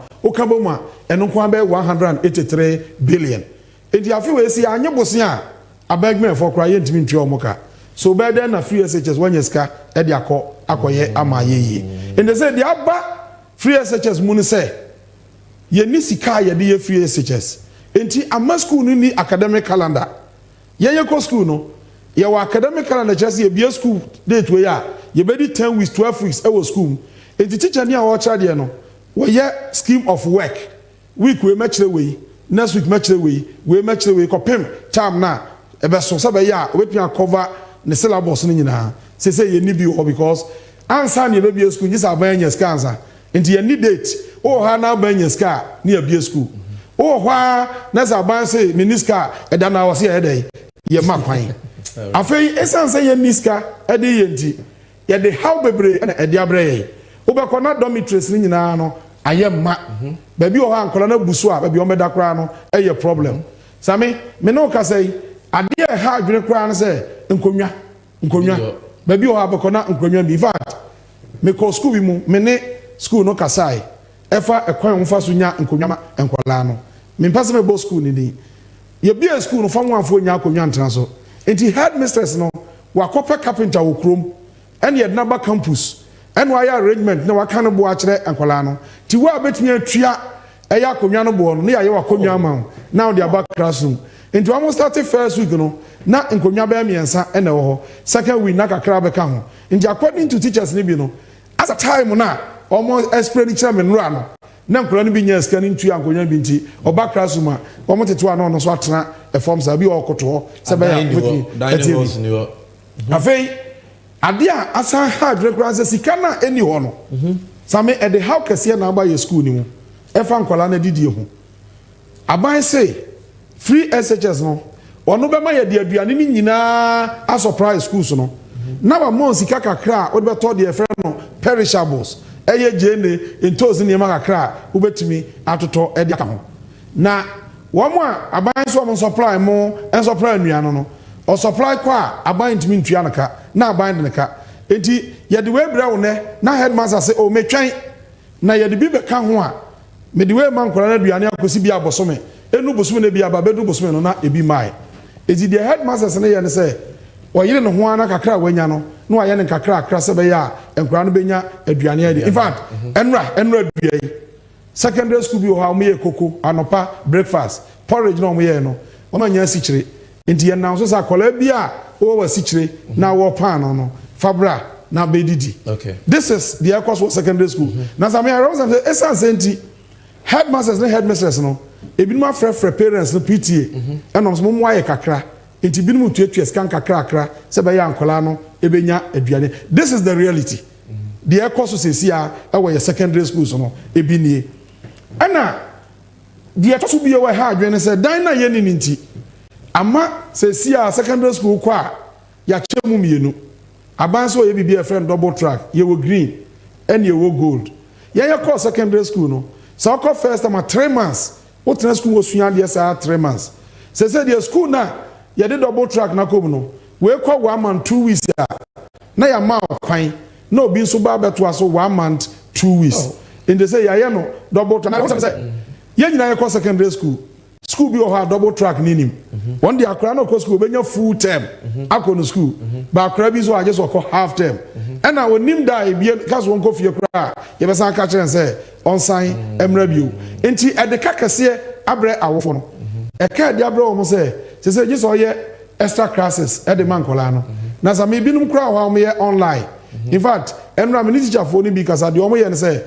green fo no ko fie na yellow fo no wo ho a na anwumre no data na wapon school na wo teacher no pa na wa ye online classes e de ama wo mo a ewo fie no ebi to 1000 Ghana each ebi so yes ebi to 1000 Ghana ebi so etua 1000 I say wo ka prospectus assembly no so ye dey and so prospectus no the essence school no enyeska bia se bia bibi say school okra o de be ye no ama o school na niam a obetoto aba no sana watimi akọ school nti ama enkura no bebre no aye asudie kese wonim se ne enkura no ko school akra bia ko school bia yesa auto omo a dormitory na mo ye de be hohoro ho na wasa to deto parazone dormitory na woda no ye de be hohoro ho nso because sika anya dey eni ho no nti problem a aba ye school no mu no enye problem ketwa na hwei edu watch eye Africa ha nyina ekuba tan a omohwe Africa ha school no ye ngoma suya no se de eziko no the report bi by ewo free SHS ho say 194,862 students ye mamu admission so omonko free SHS now so woman ntimi anko adenti no woman ntimi anko a sika woni betoto nioma e dia ko no woma wofo na anyedai enya enti sankola we nyina woma kafia woma ntimi anko school no now we read the report no further report no kire say omo ye financial burden analysis sa analysis no kire say akola bia owo free SHS ni mu no aban born ho ka 1241 afibia 1241 Ghana cedis and awofo no so ebo omoma no ho ka 4185 Ghana cedis edu watch say omo ye financial burden analysis say sikatria wo secondary school de otua kase ni de otua ketwa no wo mu sa akra bia wo free SHS no Ghana ban tua 1241 Ghana cedis afibia e wa akra ba ko ho na awofo no nso so e wo nkwala no omutua 4185 under free SHS Oh, I see. Now sankwala 194,862 students we enter Yanko school we hear ankwala be ni we yankwala o ma me no papa no wu na ye mom free education mom bibia no and mahama no sankwala ya because o me ye hiafo bubura wo je no wan city kra won timi nya dey prospectus won timi to abayu a wakonyi nsan na afi wo so be ko secondary school ni obi hwe no e wo so obi hwe no bansan no so atimi akọ sa kra no seska we won timi ntua obekam nia na wofo adi dem physically challenge won timi nya dey entua enti free SHS na enkaye proper policy eye policy a ebebo ama ohiani a won timi ntua school fees no and na wono so atimi akọ school no maybe ayakodu sesi e challenges asayi na now obi be bisa so enti dia na Euro Okay, I think so. What do we have to do? I was say free SHS policy no near yes okay. And yes san me ye and on your friend review. Enti way one more nipa be brain na prese there be free SHS no munya review yansam na nya ye. Where Methodist presiding bishop Panyinikasi ya power Methodist asafumu and was say review free SHS to improve feeding and infrastructure. Kwana duane ne nye aduane nye no quality and quantity. In fact, sorry be am maintain was secondary school me prepare for this program no. Some me catch our reba ho.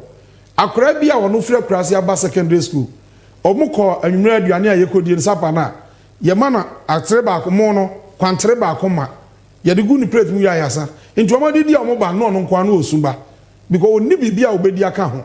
Ena nkra na huru na anse teacher for na atra say yan friend yan nkasa ne yan hwe kwan be fa so abo na obejai sa esu no. Na nya ono nkwa so Professor there eye former rector Jimpa ono so na no atum was free SHS review must be done immediately. Professor there MPP ni yan yan nei kra say si antantem yan review nya sa de ekoso no enye afei ya uba hasen so a yewura kwabra frepon boaten professor MPP minister environment and say ya na so no ono so say every sensible person will opt for a review of free SHS obi anadwiri mu da obi a no the obeka say free SHS no yan review afei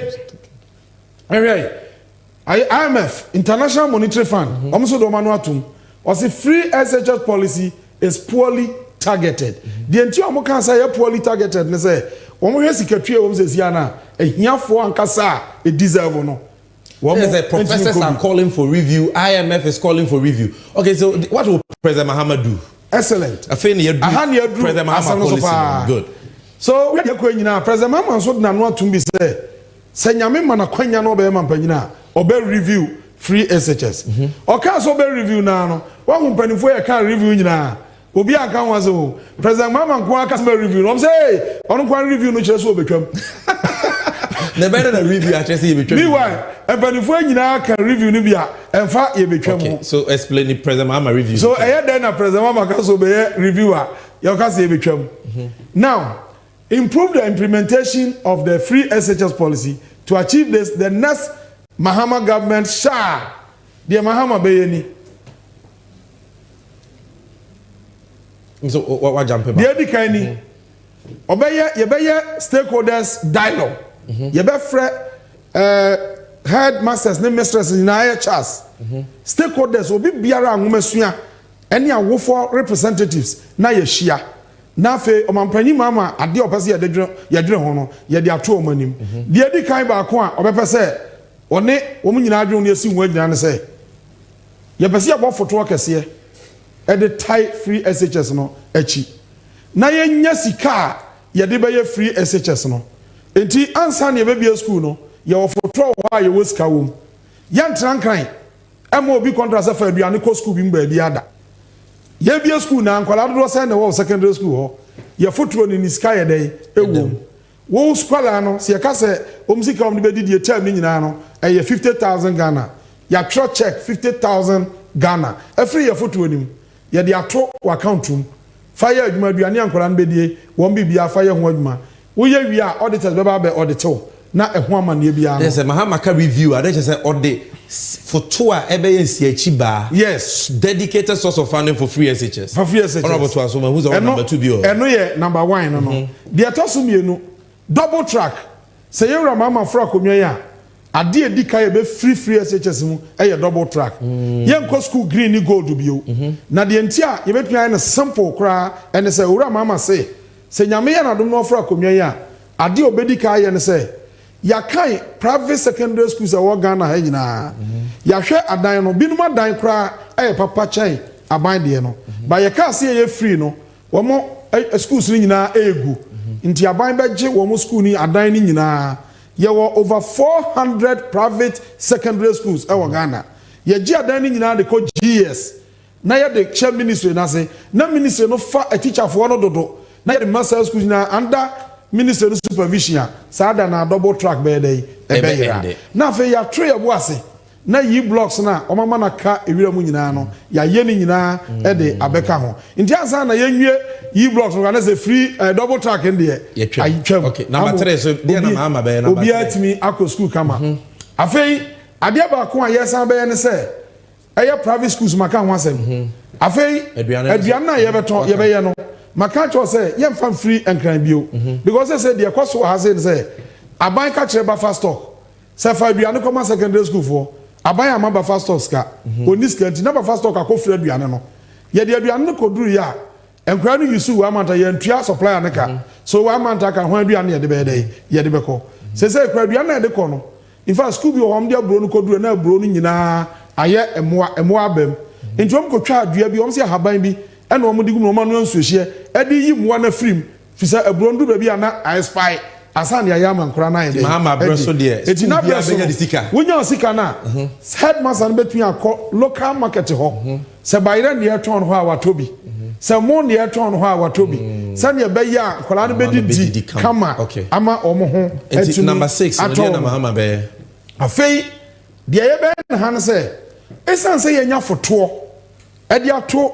free SHS na chiti se si a school bia benya ne sika nkora no benya aduane adi kama ebe reduce prospectus no ama niema a ototo no oho ato na yese enkoye akese nioma etoto ni bio enti yatue school bia sika odi kodi yawie no sika e wo foto ni mu no ehiafo mabuburo na wo mu ntimi ntoto wo niema no wo mu ne ebedika do o mastarte ne aboa wo te said you 10,400 na no mu ntimi ntoto niema na to bibia ma wo no ye be sell te san kola ni nyina na ye free fund ni mu e de ahwe wo mo enti fund no kwaso no na se ehiafo man de wo fa watade a wo benya obi bia na watimi e de akọ school no when review na yewra mahama eka ho asem no say number 1 or the photo asika dem ebe bo free SHS wo bra yes obi yi double track gold green traffic lights obi ye free or the private secondary schools no adan ba be ka public senior high schools no facilities in ho na wasibi aka ho de abeja aka nwura mu so obeye ni yi aka ho na adan aba na ye yi double track free or private schools so ba afi so enam se ye di sika teche no se sika ye beba ama school bi anya ni sika to na duane yeah na enkonwa ene enyema aka schools no hia no so wahwe e de abo eno ne review no na samonum se esan sika ensi atrenti enkwala no kra na e wose ma omo textbooks no yenya textbooks no ma wo okay enti se abanya chem textbooks no nkwala na ko school aje se to textbook no in fact ene enkwala ni bi e ba me ho ni mi di ngomo no say omo call ene elective subjects enti call no ye ma omo bi na elective no wa koto na books no so call no kra so nkwala ni nyina enti bi nya bi ebi so nya da enya bi and they say pamphlet ene ye market kese. Thank you so much. Thank you. Honorable, emuada ho enne enkontumpo enfuturo MPP for to edigu Ghana for eni nyina no wachirichiri mu wa me yahu free SHS ode ba kwa me krom yes wa me yahu di obetwa mu yes wa me yahu di osanso de be hye ya mamra ni yes wa me yahu di starting progressive free SHS yes de nanado be ye da na se waye yes be eho how eho challenges nyina wa me yahu yes de papa mahama e ba be ya fa ho a free SHS ni be dimu na ye papa true review and improvement no watch him it will face a Ghana na ka ade ba ko pe my final word on this the final word ne say ya na bi numnam yemkro ni mu no mo ka kire nkonfo say o to aba mama oba betwa free SHS free SHS share your constitution mu constitution no ka party the constitution we buy ya NDC because ya papa nom ya wofa nom constitution that was say ka o matwro ya Yewra Rollins Chikata nom the Ahoys esi edunketia Collins Dauda NDC 0.4 no omna ye consultative assembly at the church constitution no and ye di shames ye be free SHS wo memu na ye ya twro mra say ye be free education at the time to so time en chance ye no say obi antwam a ye mum ne ye kwa kotwam ye san so fiti ase ye san fiti ase ye ne be ye ne yie say be ya e be ye kama ndi ye sra Ghana ni ba bia wo hwe ne say eye 360 de aha ye no krefie de ya kan so obi wa asam fufuro bi a o se de ya kan nyene kra on community sa anya sa de a o ma bia bia nkeka no ho na ye nyina ya nyi waka na ye ni Ewura dwoma ma achi na ye mfa no besi akonwa no abusuafo no kra no ene da ho no obi catch us John Mahama be free SHS mu asini who your trofo and then who the free SHS no de buy ya the evidence ni nyina ma wo hu baby o mampenye kufu ado be fa ko sie wo hu hawa wo free SHS ni mu wo hu de John Mahama o ba be ya fa ho if we say we asem de ayeboa NDC amanyoko ya to aba na ma yura John Dramani Mahama obeba ma free SHS afa na to ma pefra and sana me kwa kind message and I want to thank you because in the 5th edition your honorable birthday it my extended time na mano now when you say I reform do intimo so you have stayed with us and I salute you for sticking with us even though we have exceeded our time by almost 15 minutes but in the next 2-3 minutes when the honorable Opoku e be kind messages no na fe ya conclude show na ma enti premises here now honorable and then come on here we Abdul Rahman Rahman the message of the Abeni Abdul Rahman Alido see we can't afford to make another mistake by bringing a useless mate to rule this country again. Abdul Rahman here that's one of them. Matilda Ahiabo so Akasa. Also those who still have confidence and believe in MPP doesn't think of his or her future. Matilda so Adrian no. Ha obi a message or baby I can you be free. We say yenua Wulemenga Yaya. Or that this election is about the MPP against the good people of Ghana. Yaya that's it. You see Atomic Yakubu say the communicator extraordinaire Honorable Opoku an institution. Happy birthday to you, sir. Yenua Honorable Joseph La so say happy birthday, Honorable. Watching you live from Inshiayoso Constituency Communications Bureau. Joseph Yadanse, Honorable Joseph La stands to say light out all over Kumasi. Doomso is everywhere. And we will have time for Doomso on one of the Moment of Truth editorials. Paul Yankee say blessing birthday to Esnafo South King Solomon. Dr. Honorable Opoku, live long for Esnafo South, especially Camp number 1 electoral area. Producer Mamemo say Madiba Mandela say honestly, it's total disrespect to compare this useless MPP government and the super incompetent Dr. Mahmoud Bawumia and Nanado to the nation builder John Dramani Mahama. The NDC can indeed be trusted to build the nation we all want. Big ups to you, Sammy Gyamfi. Next one, Honorable. All right, NT.